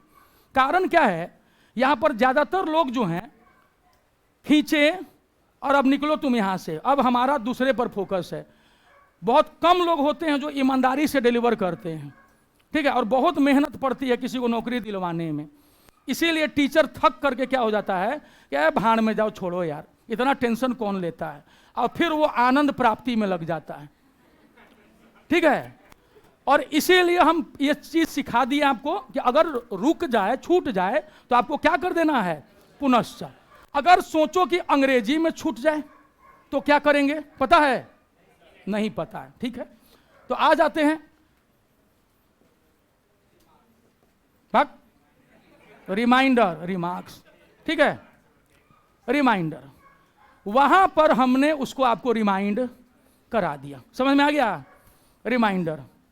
लेकिन असिस्टेंट का एग्जाम है, बहुत ज्यादा लोड नहीं लेना, कूल रहिए, ठीक है, इतना टेंशन नहीं लेना है, इसके जरूरत भी नहीं पड़ेगी। आगे बढ़ा जाए, आज एक लेटर वाला मोटा मोटी हो गया, ये वाला, इसको अभी दिमाग में रखना। हम लोग दूसरा लेटर जाएंगे जैसे थाना प्रभारी को FIR, और एक लिखेंगे प्राचार्य को, जो हम लोग छुट्टी के समय में नहीं लिखते हैं, उस पर जाएंगे। आज आप लोग इसको दिमाग में पहले बिठा लीजिए। पहले वाले इसमें देखिए, सविनय निवेदन है कि मैं बता दिया, उसके बाद अपनी समस्या बता दीजिए। अतः विनम्र निवेदन है कि रट्टा मार जाऊं, ठीक है, विनम्र निवेदन, sir therefore this is my humble request. पहले वाले में जहां पर सविनय निवेदन है, वहां पर हम लोग क्या क्या कर सकते हैं, ठीक है, कि देखो कई तरह से होता है, सर, रेस्पेक्टेड सर, या ओनली सर। रेस्पेक्टेड सर, मान लीजिए कि कोई बहुत ज्यादा एजेड हैं, DGP हैं, अब आप बुजुर्ग हैं और आपसे छोटा उम्र का कोई अधिकारी है, सर, श्रीमान, सर, कैसे कैसे अलग अलग तरीके से, respectfully, I beg to inform you, ये हो गया, inform you that myself this this this this this, फिर समस्या हो गया ना। अब सर अगर रेस्पेक्टर से लिखा है तो ठीक, नहीं तो रेस्पेक्टफुल्ली।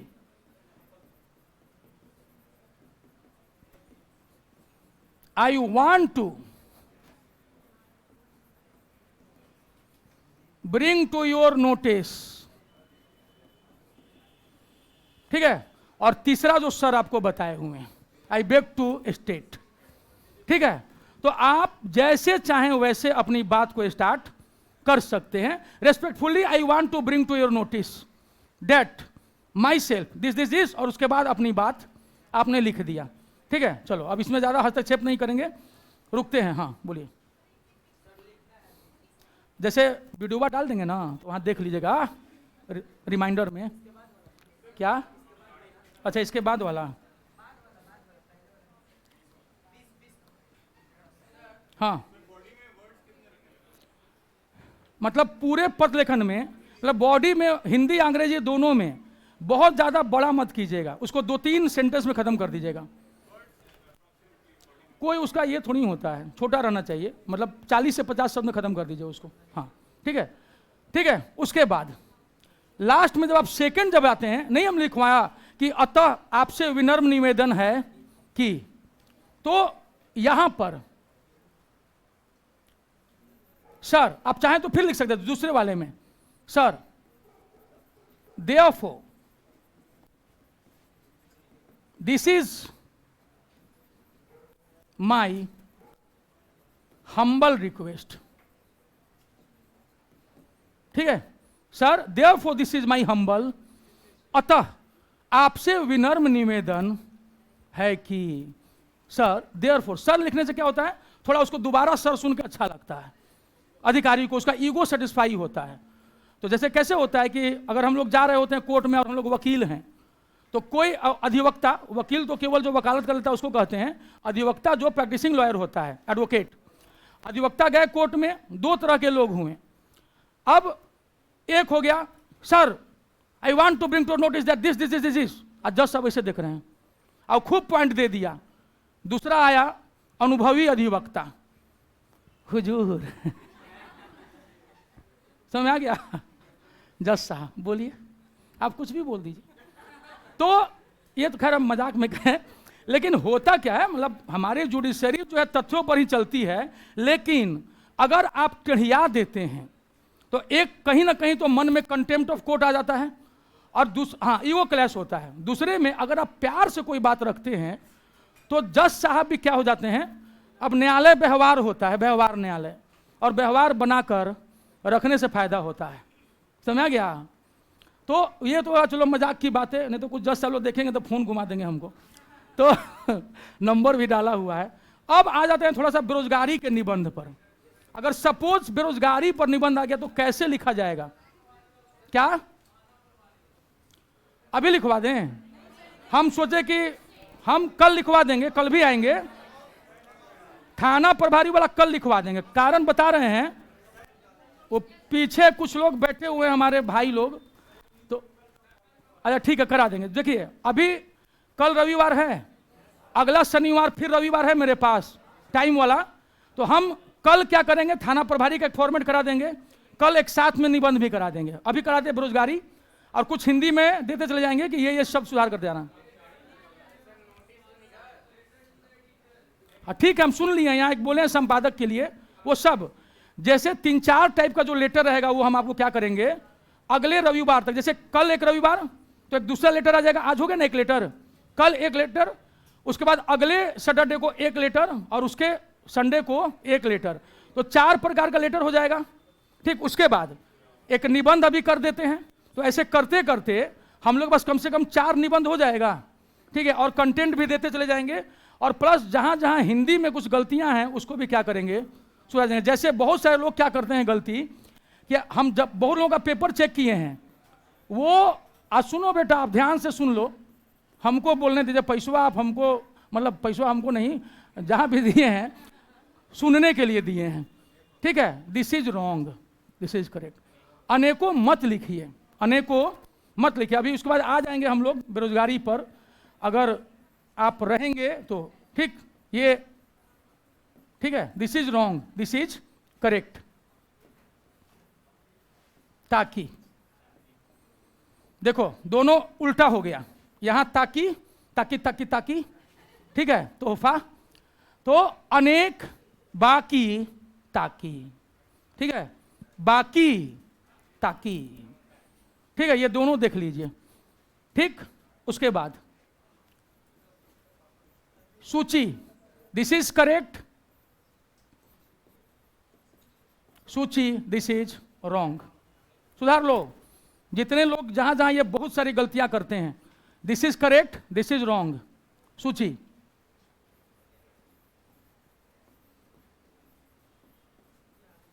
ये भी बहुत लोग गलत करते हैं, दिस इज करेक्ट।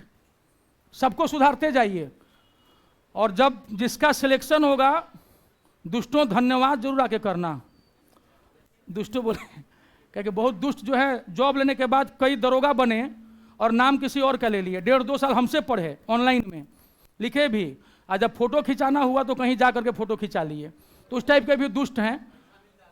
हाँ, तो जो भी मिलता हो, लेकिन ये अच्छी परंपरा नहीं है। हाँ, ठीक है, यानी और यानी, ये ठीक है। देखो ये दो बहुत सामान्य गलतियां होती हैं, यानी ये सही है, ठीक है, सूची। फिर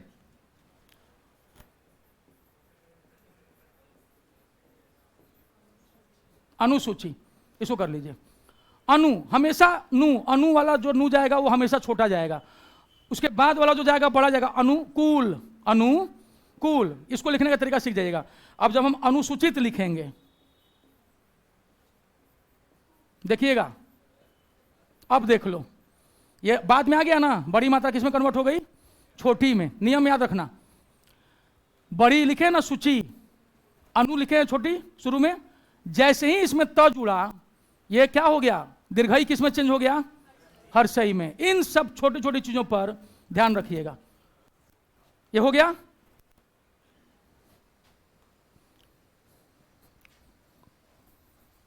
कास्ट, बहुत सारे लोग केवल कास्ट लिखते हैं। ये जो कास्ट होता है ना, ये ढालना होता है, जैसे लोहे को ढाल दिया, कास्ट, ठीक है, ये हो गई आपकी जाति, ये जाति, ठीक है। और बहुत सारे लोग गलत क्या लिख देते हैं, जाति। ये हो गया गोइंग वाला, ठीक है। तो ये नहीं, कास्ट के लिए क्या सही है, ये जो वोट कास्ट करते हैं ना, हाँ, कास्टिंग इज वोट, ठीक है, कि Ram has casted his vote. हो गया। हमको भी बैठ जाना चाहिए था इस एग्जाम में। Ram has casted his vote, ठीक है। लेकिन हम वापस फिर अपने इसमें आ जाते हैं। जाति, ये हो गया। कल बता चुके हैं श्रृंगार श्रृंखला, उसमें नीचे वाला रेफ बिल्कुल हट जाएगा, श्रृंगार, ठीक है। ये गलती बिल्कुल मत कीजिएगा। श्रृंखला देख लेना, ख कैसे लिख रहे हैं, सटा दे रहे हैं इसमें, नहीं तो ये रौ लगेगा। ये क्या लगेगा, देखो, ख, दिस इज ख, और ये रौ, दोनों का अंतर देख लीजिएगा। ये गलती नहीं होनी चाहिए। हमारे एक मित्र जो थे, नाम नहीं लेंगे, बिहार में सीनियर डीएसपी हैं, और सबसे आश्चर्य की बात कि हिंदी साहित्य से बीपीएससी में डीएसपी बने थे। 2 पेपर उसमें रहता था, तो एक पेपर उनका जो भी रहा, एक पेपर हिंदी साहित्य। और उन्होंने एक बार लिखा फेसबुक पर, तमाम छात्रों को, देखिएगा, चूंकि नाम नहीं ले सकते हैं, अच्छा नहीं होता है, लेकिन हम बता रहे हैं कि कैसे कैसे भी लोगों का सिलेक्शन होता है। तमाम छात्रों को, और साहब अभी सीनियर डीएसपी हैं बिहार में, और सब,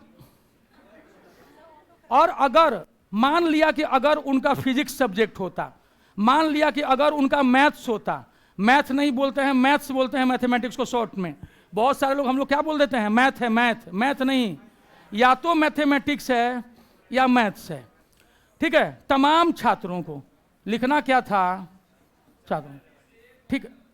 हाँ, मिस्टेक ही हुआ था, बिल्कुल मिस्टेक ही हुआ था, बहुत सारे मिस्टेक्स वो करते थे, ठीक। ये सिर्फ एक बानगी भर है, आपकी बात हम मान लिए, ठीक है। तो वो मिस्टेकों मिस्टेक्स नहीं, मिस्टेकों से उनका जीवन भरा पड़ा था। ठीक, अभी भी मिस्टेक्स ही करते हैं सेवा में। तो कई बार कई चीजें योग्यता पर क्या पड़ जाती है, भारी। लेकिन अगर आप में जोश और जुनून हो तो कोई माई का लाल आपको रोक नहीं सकता है। किसी भी प्रकार की कोई व्यवस्था आपको रोक नहीं सकती है। ना तो सरदार मनमोहन सिंह जी रोक सकते हैं, ना डॉक्टर नरेंद्र मोदी रोक सकते हैं। तो समझ गए, वापस हम लोग आ जाते हैं फिर से ऐसे। हाँ, अच्छा, एक चीज है कि जिसको जिसमें दिक्कत होती है ना, वो परेशान रहता है कि यही वाला हो। अगर जिसको दिक्कत रहेगी पत्र लेखन, सर पत्र लेखन। जिसको निबंध में चाहिए, सर निबंध, सर अशुद्धियां करवा दीजिए, सर आप छोड़ दिए थे। धीरे धीरे सब होगा, ठीक है। बाकी आप अपना पढ़ते जाइए। बेरोजगारी अंग्रेजी में क्या कहते हैं, अनएम्प्लॉयमेंट।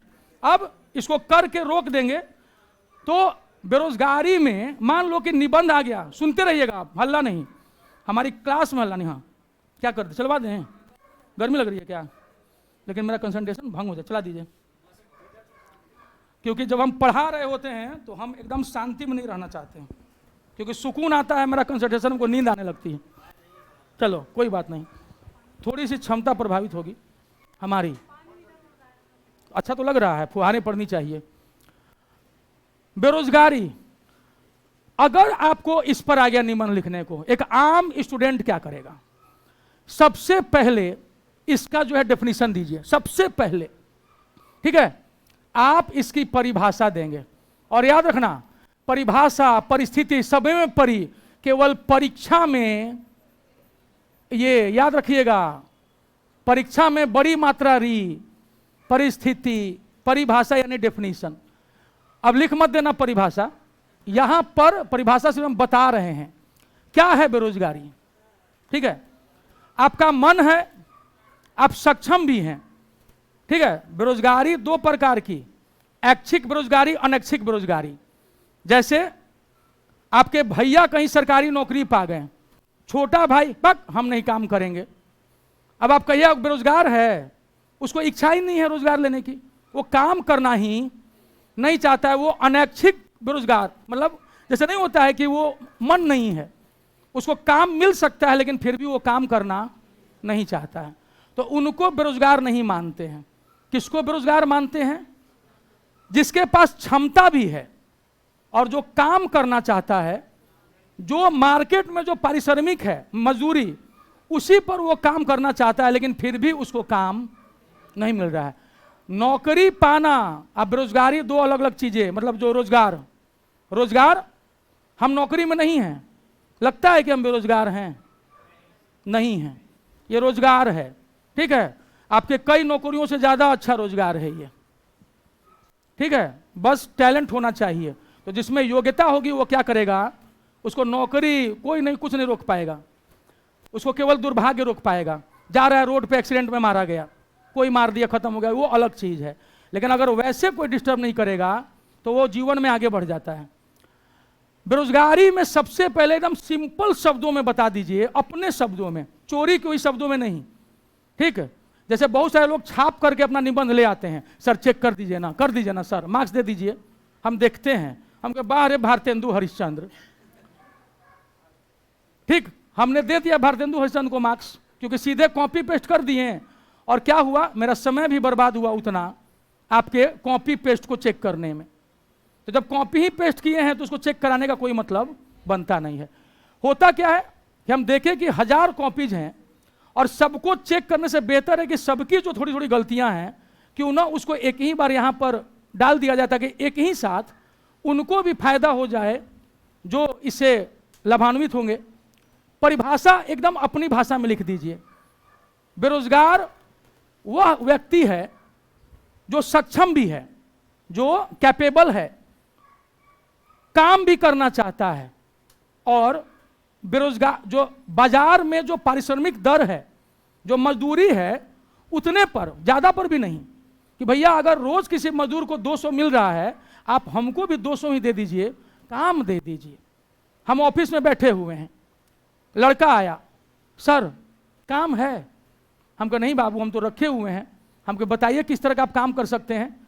सर हम स्नातक हैं, हम यहाँ प्रतियोगी परीक्षा की तैयारी करते हैं, घर से पैसा नहीं आता है सर, और हम लिखा पढ़ी कर सकते हैं, कंटेंट बना सकते हैं, हम सारा ऑफिस कोचिंग सब संभाल सकते हैं, हम सुबह में इतने बजे आ सकते हैं, शाम में इतने बजे, बीच में मैंने पढ़ने के लिए बीच में हम पढ़ लेंगे। अब यार सॉरी, अभी फिलहाल मेरे पास काम नहीं है क्योंकि ऑलरेडी मेरे पास इतने लोग हैं। वो बेरोजगार है जो काम भी करना चाहता है, सक्षम भी है, पढ़ा लिखा भी है, लेकिन फिर भी हम उसको काम नहीं दे पाए, वही बेरोजगार है। अब आप इसको जितने सिंपल लैंग्वेज में जो हम बोले हैं उसको रिकॉर्डिंग में वीडियो कभी सुन करके, नहीं होता है कि सर लिख दीजिए, इसको सुन करके सिंपल शब्दों में डाल दीजिए। क्या है बेरोजगारी? ये हो गया, लिखिए उसके नीचे। बेरोजगारी भी दो प्रकार की होती है, एक ऐच्छिक और एक अनैच्छिक। एक ऐच्छिक बेरोजगारी भी दो प्रकार की, ठीक है, ऐच्छिक, ठीक है, और दूसरा जो होता है अन जोड़ के उसमें कर दीजिए अनैच्छिक, ठीक।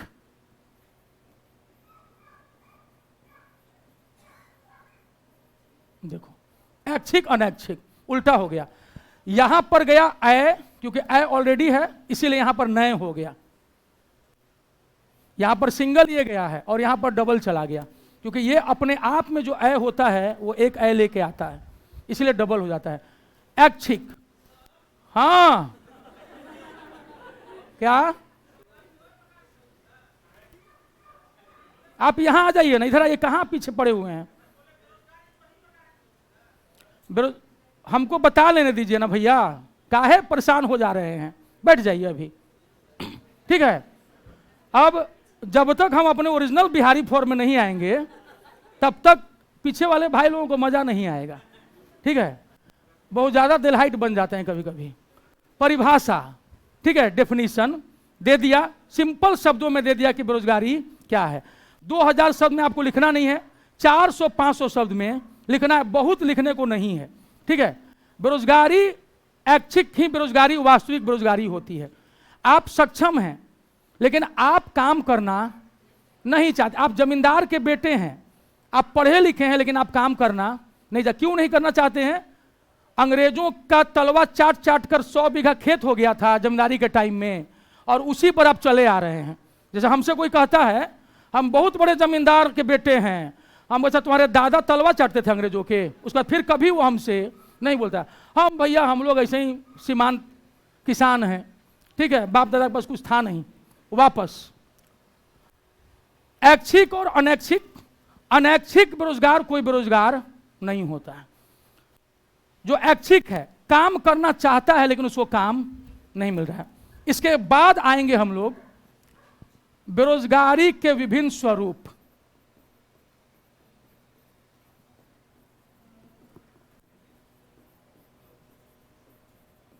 जिनको उबासी आ रही वो लोग जा सकते हैं, 2-3 महीना के बाद मिला जाएगा सिविल कोर्ट में। बेरोजगारी के विभिन्न स्वरूप। अच्छा, पेपर चेक करते थे, आइडिया तो लग ही जाता है, कुछ नाम दिख जाते हैं, फ्लैश कर जाता है, मन में वो आ जाता है कि एग्जाम के बाद इसको बोलेंगे कि तुम फिर हमसे मिलने आओगे मिठाई लेकर के। बेरोजगारी के विभिन्न स्वरूप, ठीक है। कैसा कैसा होता है बेरोजगारी? कई स्वरूप होता है, आप दिखा सकते हैं उसमें, ये डाला एरो मार के, 1 2 3 नहीं कीजिएगा, मन हो कर देना, लेकिन ज्यादा अच्छा लगता है ये वाला एरो एरो करके, ठीक है। हाँ, जैसे यहां पर आप कर बेरोजगारी के विभिन्न स्वरूप, चलेगा यहां पर बताना है बेरोजगारी पर। जैसे कि मौसमी बेरोजगारी लिख दिया, बता दिया इसके बारे में, मौसमी बेरोजगारी के बारे में। क्या भैया, किसान जो है खेती के समय में, सीजन के टाइम में जो है वो रोजगार में रहता है, बाकी समय वो क्या रहता है? बेरोजगार रहता है, मौसमी बेरोजगारी। चक्रीय बेरोजगारी, चक्रीय बेरोजगारी, ठीक है, यहां पर बेरोजगारी लिख देंगे, चक्रीय बेरोजगारी, ठीक। और हमारी अर्थव्यवस्था में कुछ कुछ समय के बाद मंदी आती रहती है, ठीक है, जिसमें मजदूरों की छटनी कर दी जाती है, कंपनी अपने कर्मचारियों की छटनी कर देती है। जैसे 1929 में मंदी आई थी, 1929 में, 2008 में मंदी आई है, इन सबको क्या कहते हैं? चक्रीय, ठीक। सीजनल अनएम्प्लॉयमेंट, साइक्लिक अनएम्प्लॉयमेंट, ठीक है, संरचनात्मक बेरोजगारी, हाँ ठीक है, वो भी कह सकते हैं, कोरोना से उपजी हुई बेरोजगारी। संरचनात्मक, आपके अर्थव्यवस्था की संरचना ऐसी है कि उसमें भी क्या होता है कि लोग जो हैं बेरोजगारी के शिकार होते हैं। स्ट्रक्चरल, ठीक, अगर संरचना निर्माण पर खूब काम हो, जैसे अभी पटना मेट्रो कैसे बन रहा है ना, तो अगर आप कौशल युक्त हैं तो आपको काम मिल जाएगा। संरचना हमारी तो संरचनात्मक बेरोजगारी ने आपको क्या करना है कि बेरोजगारी के जितने भी प्रकार हैं उसको क्या कर लेना है, उठा लेना है, नेट पर डालना। बेरोजगारी के स्वरूप आपको वो 6-7 प्रकार का स्वरूप क्या करेगा, डाल देगा। सिंपल उसको राइट डाउन कर लीजिएगा, बेरोजगारी के स्वरूप। अब क्या, हाँ डाल सकते हैं तकनीकी बेरोजगारी, हाँ ठीक है, कई बार, हाँ प्रछन्न बेरोजगारी, छुपी हुई, जैसे छुपी हुई बेरोजगारी, ठीक है, प्रछन्न बेरोजगारी, इसमें इसको कहते हैं डिस्गाइज्ड अनएम्प्लॉयमेंट।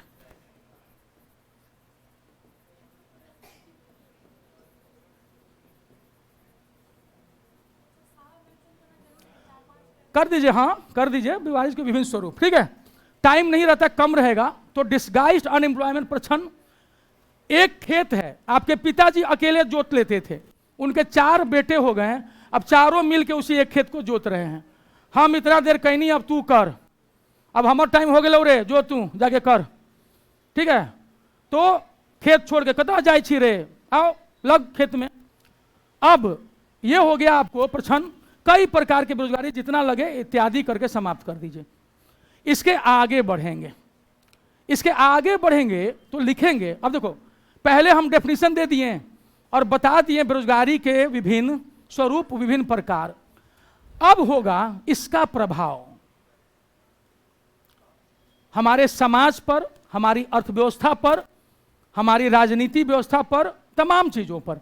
चूंकि ये सिविल सर्विस की तरह है नहीं, 400-500 शब्दों में लिखना है, इसको छोटे से में लपेटेंगे।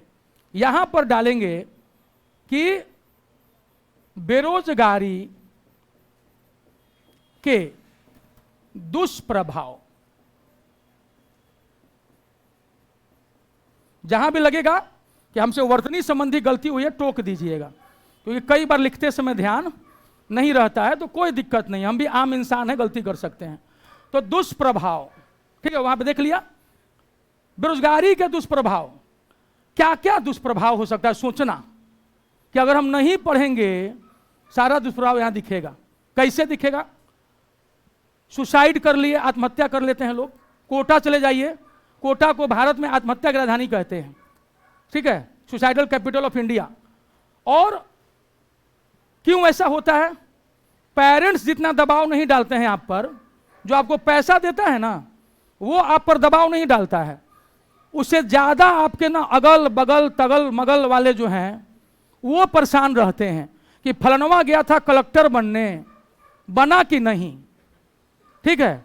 तो कई बार लोग डिप्रेशन का शिकार होकर के ट्रेन से कट जाते हैं, पंखे से लटक करके मर जाते हैं, ठीक है। तो बेरोजगारी आपको कुंठित कर सकती है, अवसादग्रस्त कर सकती है, आप आत्महत्या कर सकते हैं। दुष्प्रभाव दूसरा, जब किसी पढ़े लिखे व्यक्ति को रोजगार नहीं मिलता है और उसको क्या करना है, खाना चाहिए, उसको अपने परिवार को चलाना है, अपराध, अपराध में बढ़ोतरी। तो एक तो हो गया व्यक्तिगत रूप से आप कुंठित हो गए। छात्र जो है बेचारा, अभ्यर्थी, छात्र नहीं, छात्र पढ़ता है, नौकरी की तैयारी करने वाले को क्या कहते हैं, अभ्यर्थी कहते हैं। अभ्यर्थी हमेशा यूज कीजिएगा, अभ्यर्थी प्रतियोगिता परीक्षा में बैठने वाले लोगों के लिए, छात्र नहीं। छात्र पढ़ता है, प्रतियोगी परीक्षा की तैयारी कौन करता है, अभ्यर्थी करता है। तो अभ्यर्थी जब उसको असफलता हाथ लगती है, कुंठित हो जाता है, सोचता है कि सोचा था नौकरी लग जाएगी तो ललिता से ब्याह कर लेंगे।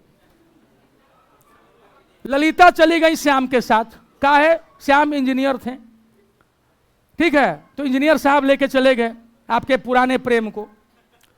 अब वो भी एक प्रभाव, दुष्प्रभाव है कि आपने जो चाहा वो आपको नहीं मिला, आप कुंठित हो गए। दूसरा, अपराध में बढ़ोतरी। यही वो युवा होते हैं जो दिग्भ्रमित होकर के कानून अपने हाथ में ले लेते हैं कि हमको तो कैसे भी जीना खाना है। 4 साल पहले मेरे पास एक लड़का आया फीस को कम कराने के लिए, तो हमारे जो साथी टीचर थे वो नहीं थे, हम ही थे। पैसा कम कराना है, ये कराना है। हम कहे बैठो, पहले नेचर वाइज कोई फर्क पड़ा नहीं हम पर। हम लोग बैठिए, बैठा। हम कहाँ घर हुआ? एकंगर सराय। क्योंकि हम नालंदा जिला, मेरा आधा ननिहाल है, तो हम बोले कि एकंगर सराय में कहाँ, किसके यहाँ? उसका माथा ठनका। हम कहे फलनवा का नाम जानते हो एकंगर सराय में? ठीक है सर, बाद में आपसे मिलते हैं। हम नहीं आओ ना, बैठो ना थोड़ा सा। हम कहे आओ, फीस कम करेंगे, हम चिंता मत करो। हमें क्या करते हो? तो सर इंजीनियर हैं। हम कहाँ से पढ़े हो? तो मद्रास के किसी यूनिवर्सिटी का नाम बताया था, जहाँ तक हम भूल गए, 4 साल हो गई, 4 साल हो गया। तो हम बोले कि काहे ये सब काम करते हो? तो बोला ना कि सर आप हमारे कितने हजार की नौकरी लगवा सकते हैं। तो हम बोले कि चूंकि उस समय मेरे दोस्त एक वहाँ इनकम टैक्स के एडिशनल कमिश्नर थे मद्रास में, तो हम बोले कि 20-25 हज़ार की नौकरी लगवा देंगे, ऐसी बोल देंगे उनको, तो तुमको दिलवा देंगे वो। तो सर यहाँ हम ना महीने का 40,000 कमाते हैं। कैसे? तब फीस कम कम करवा के। क्या कि सर घर के पास हैं, कहाँ उधर भेजिएगा दूर। तो वो युवा अपने टाइप से अपना रोजगार क्या किए हुए था, पकड़े हुए था। फिर हमसे खुल गया। मतलब कैसे होता है, फिर एक बार बातचीत होने लगती है तो आदमी खुलने लगता है ना।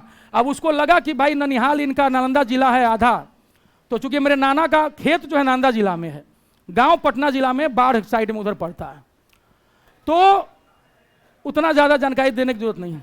उसके बाद बस इतना ही जान लीजिए कि बाढ़ में उतरते हैं और सकसोरा के रास्ते में बढ़ते हैं, तो जो जानते हैं वो जान जाएंगे। ठीक है, तो फिर उसके बाद उसमें नहीं जाना है, क्या जाना वहां। तो दुष्प्रभाव में अब क्या होता है, एक युवा जो बेरोजगार है उसको सबसे आसानी से कौन फांसता है पता है?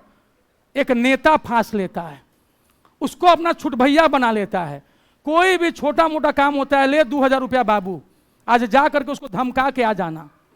अब वो किसी और का मोहरा बन जाता है और एक दिन पुलिस की पीतल की गोलियों का शिकार हो जाता है, जीवन असमय ही समाप्त हो जाता है। ऐसी स्थिति में क्या करना चाहिए? बेरोजगारी का दुष्प्रभाव बड़ा खतरनाक है, क्योंकि युवा हमारे देश का क्या है, भविष्य है, और अगर वो दिग्भ्रमित हो गया तो बड़ी दिक्कत हो जाएगी। तो ये तो हो गया दुष्प्रभाव, समस्या। ऐसे में अगला जाएगा इसका समाधान। हमारे आदरणीय डॉक्टर APJ अब्दुल कलाम कहते थे कि समस्याओं से ज्यादा चर्चा समाधान की होनी चाहिए। इसका समाधान क्या है? ठीक है, हाँ, इसके पहले एक और चीज, एक और चीज, अभी इसको, ये तो हम लोग कर लिए थे, ध्यान से उतर गया था। बेरोजगारी का स्वरूप या प्रकार, बेरोजगारी का दुष्प्रभाव। ठीक है, इसके बाद जो था समाधान तब देंगे जब उसका कारण जानेंगे। ठीक है ना, बेरोजगारी के कारण ये डाल देना। अब क्रम सही हुआ, अब तब देंगे हम लोग समाधान। कारण जानेंगे तब तो समाधान देंगे। तो परिभाषा क्या? देखो, बेरोजगारी की परिभाषा दे दिए, बेरोजगारी के प्रकार दे दिए, ठीक है, समझा दिए, ठीक है। उसका दुष्प्रभाव हो गया, पूरे ऐसे में एक रोचकता बनी हुई है। हम अभी सिर्फ आपको इंटरवल के पहले ले जा रहे हैं। बेरोजगारी क्या है, कितने प्रकार की बेरोजगारी है और इसका आप पर इंपैक्ट, निगेटिव इंपैक्ट क्या पड़ा। अब हम इंटरवल के बाद फिल्म ला रहे हैं और उसमें बता रहे हैं बेरोजगारी के कारण। चेक करने वाला, अबे करणवा कहाँ है रे, करणवा रे, देखता जा रहा है कि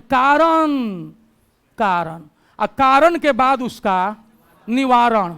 ठीक है, बेरोजगारी के कारण अब क्रम सही हुआ, इसलिए जितना बता रहे हैं उसको सुनिए।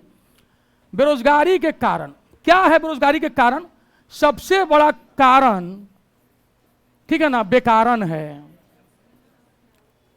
जनसंख्या वृद्धि। ठीक है, जनसंख्या वृद्धि। आज हम लोग जिस एक क्षेत्र में दुनिया में सबसे आगे हैं, 142 करोड़। ठीक है, तो बिहार में भी सबसे आगे मधेपुरा है। बीपीएससी में हम पढ़ा रहे थे बिहार स्पेशल में, तो स्टूडेंट बोले सर याद कैसे होगा? तो हम कहे मध पियो, मध शहद, कुछ और नहीं। ठीक है, मधेपुरा में। फिर पूछे, बताए उन लोगों को कि सर जो सेक्स रेशियो है सबसे ज्यादा गोपालगंज में है। हम कहे कि वहां गोपाल एक है, गोपिकाएं अनेक हैं। तो समझ में आया? तो दो तो ऐसे ही याद हो गया कि बिहार में जनसंख्या वृद्धि में सबसे आगे कौन है? मधेपुरा। और जो सेक्स रेशियो है वो सबसे ज्यादा कहां है? जहां गोपाल एक है, गोपिकाएं अनेक हैं। तो सिंपली याद हो जाता है ऐसे ही। वापस आते हैं बेरोजगारी के कारण। सबसे बड़ा कारण क्या है? जनसंख्या वृद्धि। इसको दिखा दीजिएगा।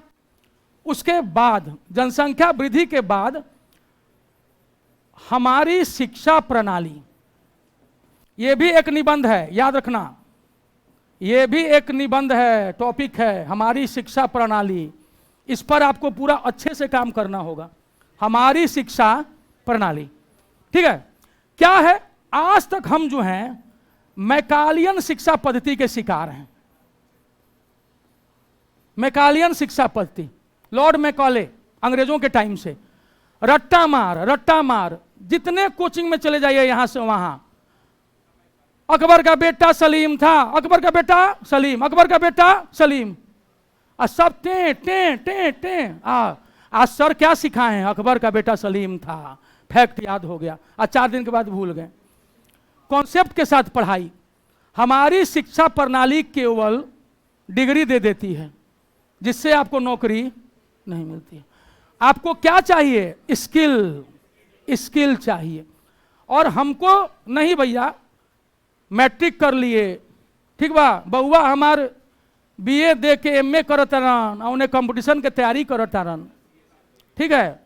तो उस चीज से बचना है।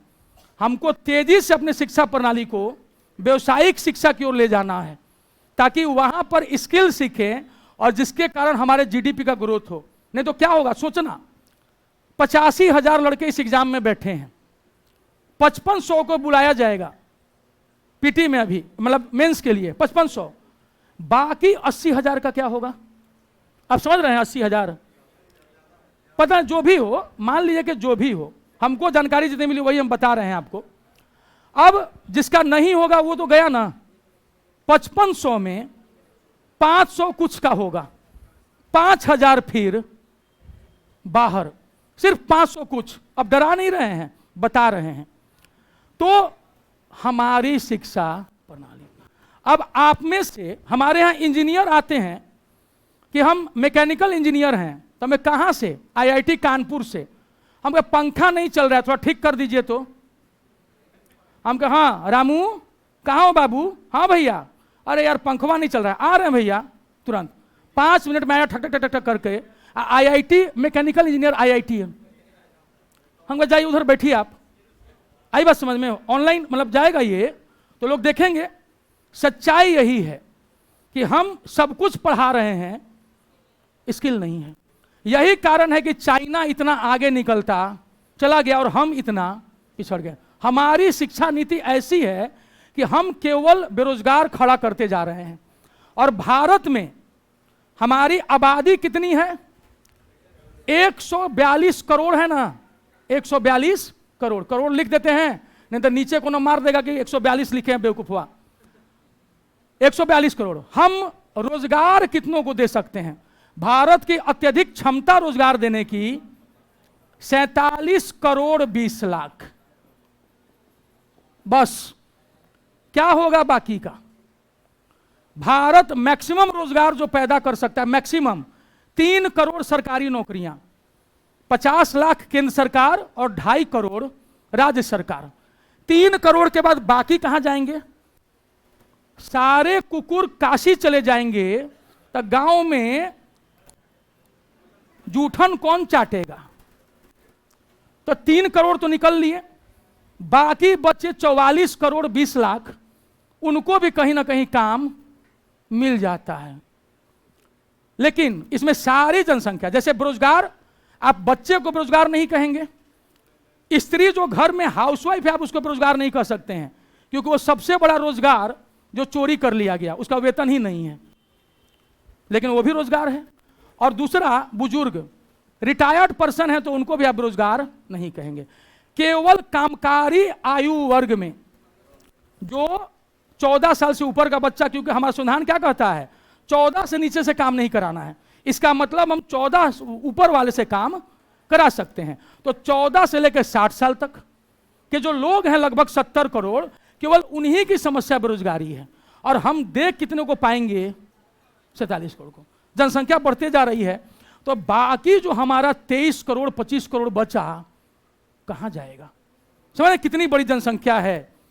तो ये एक बहुत बड़ी समस्या है।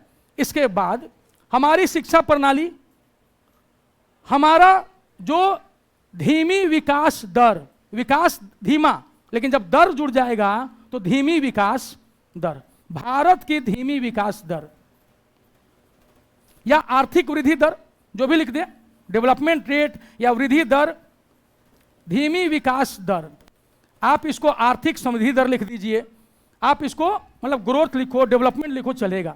भारत का धीमी विकास दर, विकास पुलिंग है लेकिन दर जुड़ा हुआ है, दर क्या है? स्त्रीलिंग है, इसीलिए धीमी विकास दर।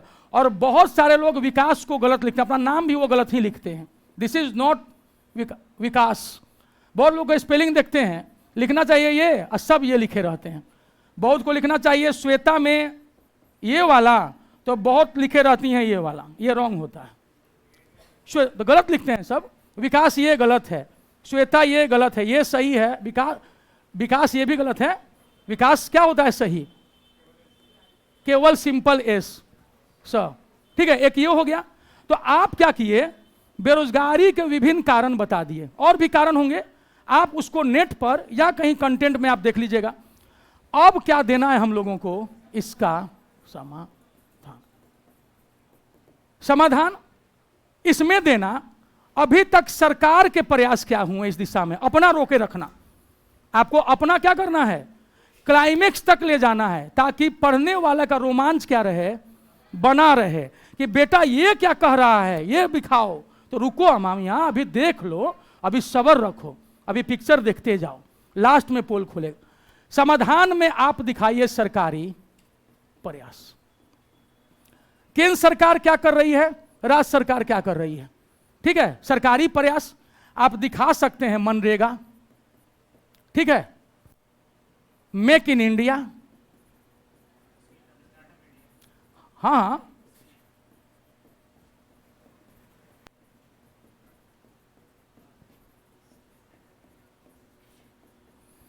Startup India, make in India, ठीक है, प्रधानमंत्री कौशल विकास, ठीक है, कौशल विकास हो गया। आपको जो भी है, मतलब जो सूक्ष्म मुद्रा वाला नहीं होता है, कौशल विकास, मुद्रा जो लोन सिस्टम, जो भी है, मतलब कहने का मतलब कि इसमें आप सरकारी प्रयास दिखा दीजिए, ठीक है। बिहार सरकार का दिखा दीजिए अगर है तो, नहीं तो इतना ही दिखा के छोड़ दिया, सरकारी प्रयास।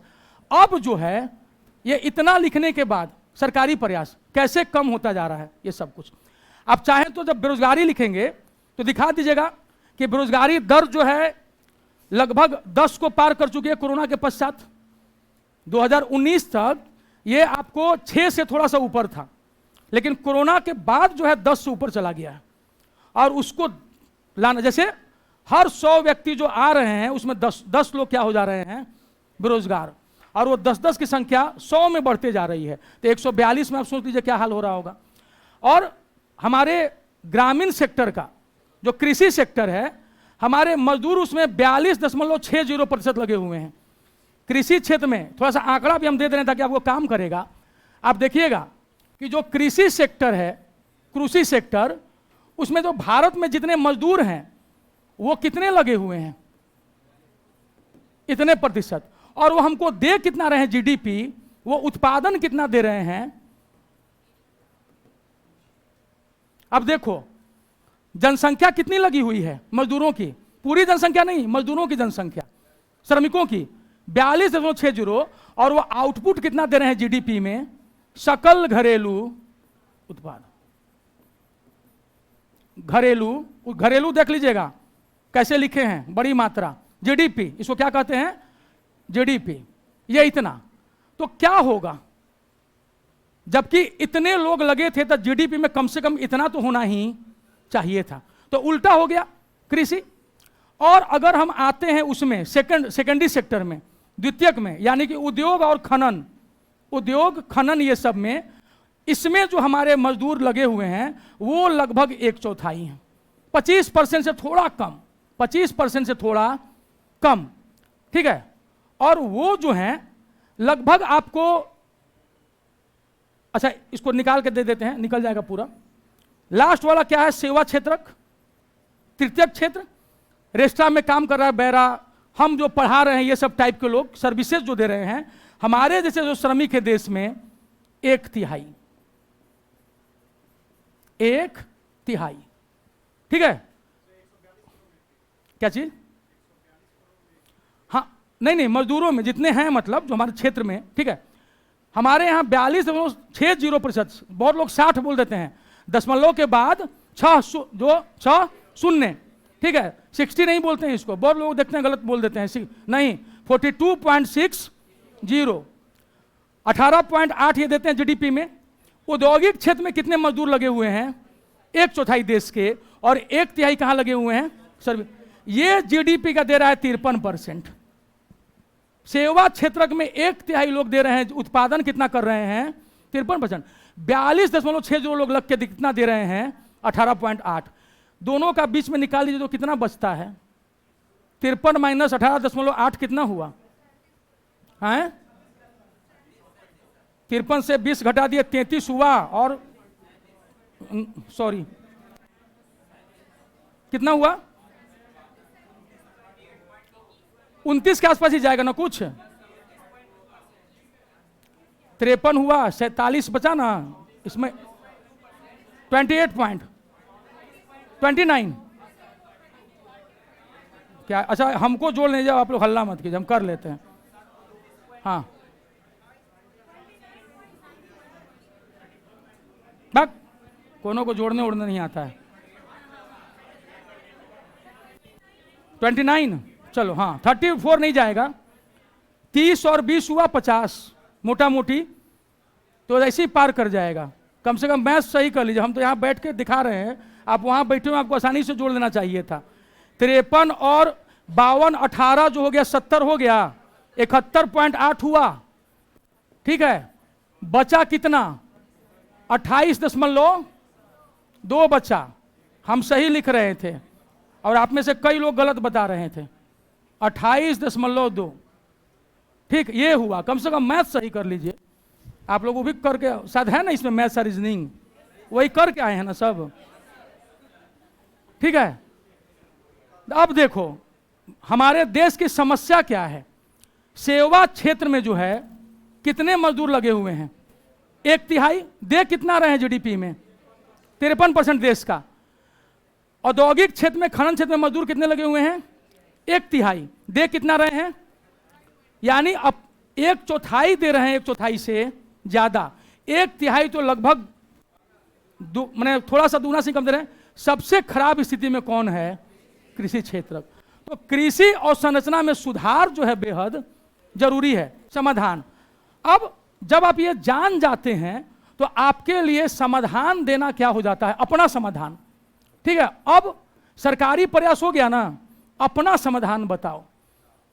जनसंख्या वृद्धि दर जितनी होनी थी हो चुकी, रिप्लेसमेंट लेवल उसमें होता है 2.1, हम 2, हमारे 2.1, समझ आया। इसका मतलब क्या होता है कि जो 100 लोगों पर 121, मतलब जैसे कैसे होता है रिप्लेसमेंट, हम 2 हमारे 2, तो कई लड़के जो है आगे चल के मर जाते हैं, कई लड़कियां मर जाती हैं, ठीक है, कई लोग कुंवारे मर जाते हैं, अविवाहित रह जाते हैं, वंश वृद्धि नहीं होती है। वैसे स्थिति में रिप्लेसमेंट को 2 = 2 रखने के लिए इसकी बलि चढ़ जाती है। 0.1 रोड एक्सीडेंट में मारा गया, सुसाइड कर लिया, बीमारी से मर गया, इसलिए रिप्लेसमेंट दर को कितना कहते हैं? 2.1। तब जाकर के जनसंख्या क्या रहती है? स्थिर चल रही होती है, क्योंकि उतने लोग युद्ध में मारे गए, भूकंप में कोई चला गया, कोई नदी में डूब गया समय से पहले, तो ऐसे लोगों के लिए 0.1 का होता है। भारत इस रिप्लेसमेंट दर को प्राप्त कर गया है। अब चूंकि इतने लोग तो आ गए हैं, तो क्या किया जाए? मार दिया जाए? समाधान है? नहीं समाधान है। हम इसको किस में कन्वर्ट करेंगे? इसको हम मानव संसाधन बनाएंगे, इसको हम स्किल सिखाएंगे। हम यहां अंग्रेजी में लिख दिए हैं, लेकिन समझ जाना। कौशल निर्माण। हम अपने मानव संसाधन को बोझ नहीं बनने देंगे, हम उसको स्किल में लाएंगे, वो हमारी शक्ति बनेगा। भारत अपने में एक बड़ा बाजार है, लगा लीजिए वैश्विक प्रतिबंध, कोई बहुत बड़ा फर्क हम पर पड़ता नहीं है। हम अपने आप में एक दुनिया है, ठीक है, ये हमारी ताकत है। रिप्लेसमेंट रेट को क्या बोलते हैं? बड़ा फंसा देते हैं आप लोग बोर्ड पर कभी कभी। प्रतिस्थापन दर।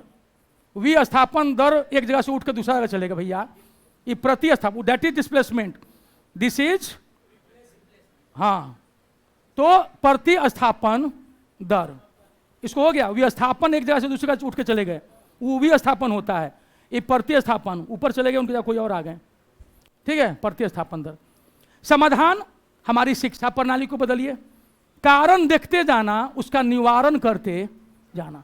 शिक्षा, जनसंख्या में कमी लाइए, शिक्षा प्रणाली को सुधारिए, कृषि को उन्नत बनाइए, हमारे किसानों को जागरूक कीजिए, उनको बताइए कि केवल परंपरागत कृषि से कुछ होने वाला नहीं है, आगे बढ़िए, ठीक है। तो ऐसे करके समाधान दीजिए और बताइए कि अगर हम अपने बेरोजगारों को सही दिशा देंगे, उनको एक उचित जो है जागरूकता मिले, जैसे नहीं होता है कि I am feeling heart broken, ठीक है, ओहो, तो दिल के डॉक्टर के पास जाइए, जोड़ देगा। अब वहां पे if you are feeling heartbroken, तो आपके दिल जोड़ने के लिए बैठे हुए हैं मोटिवेशनल स्पीकर। क्या करते हैं? बेवकूफ बनाने का पैसा कमा लेते हैं। साइकेट्रिस्ट क्या करता है? आपसे कैसे पैसा कमाता है? कहे जाओ रे बाहर, सब आप यहीं बैठिए। माँ, आप इतने समझदार आदमी लगते हैं, आपको क्यों लगता है कि आप पागल हैं? कुछ देर बाद मरीज को लगने लगता है साला ये पगला को डॉक्टर को बना दिया, ठीक है। तो समझ आ गया? तो ये है, हाँ, अब रोक भी रहे हैं।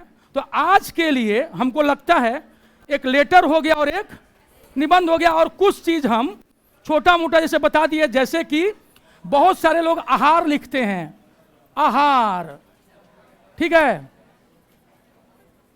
This is wrong, this is correct. तो आज के लिए इतना ही। हाँ जी, संधि कब पढ़ाएंगे? पढ़ा देंगे किसी दिन, जब आपने कह दिया तो। पत्र लेखन आपने कहा था, पढ़ा दिए, ठीक, ठीक रहा ना? ठीक है, इसी तरह कल पढ़ा देंगे आपको हम कुछ। हाँ, समास मेरा देख लीजिएगा, समास बहुत अच्छे से समझा दिए हैं, ठीक है, बाकी चीज डाल देंगे, मैं बता, हाँ, हो जाएगा, भरोसा बनाए रखिए। अब इसको करके बात करते हैं, रख दीजिए।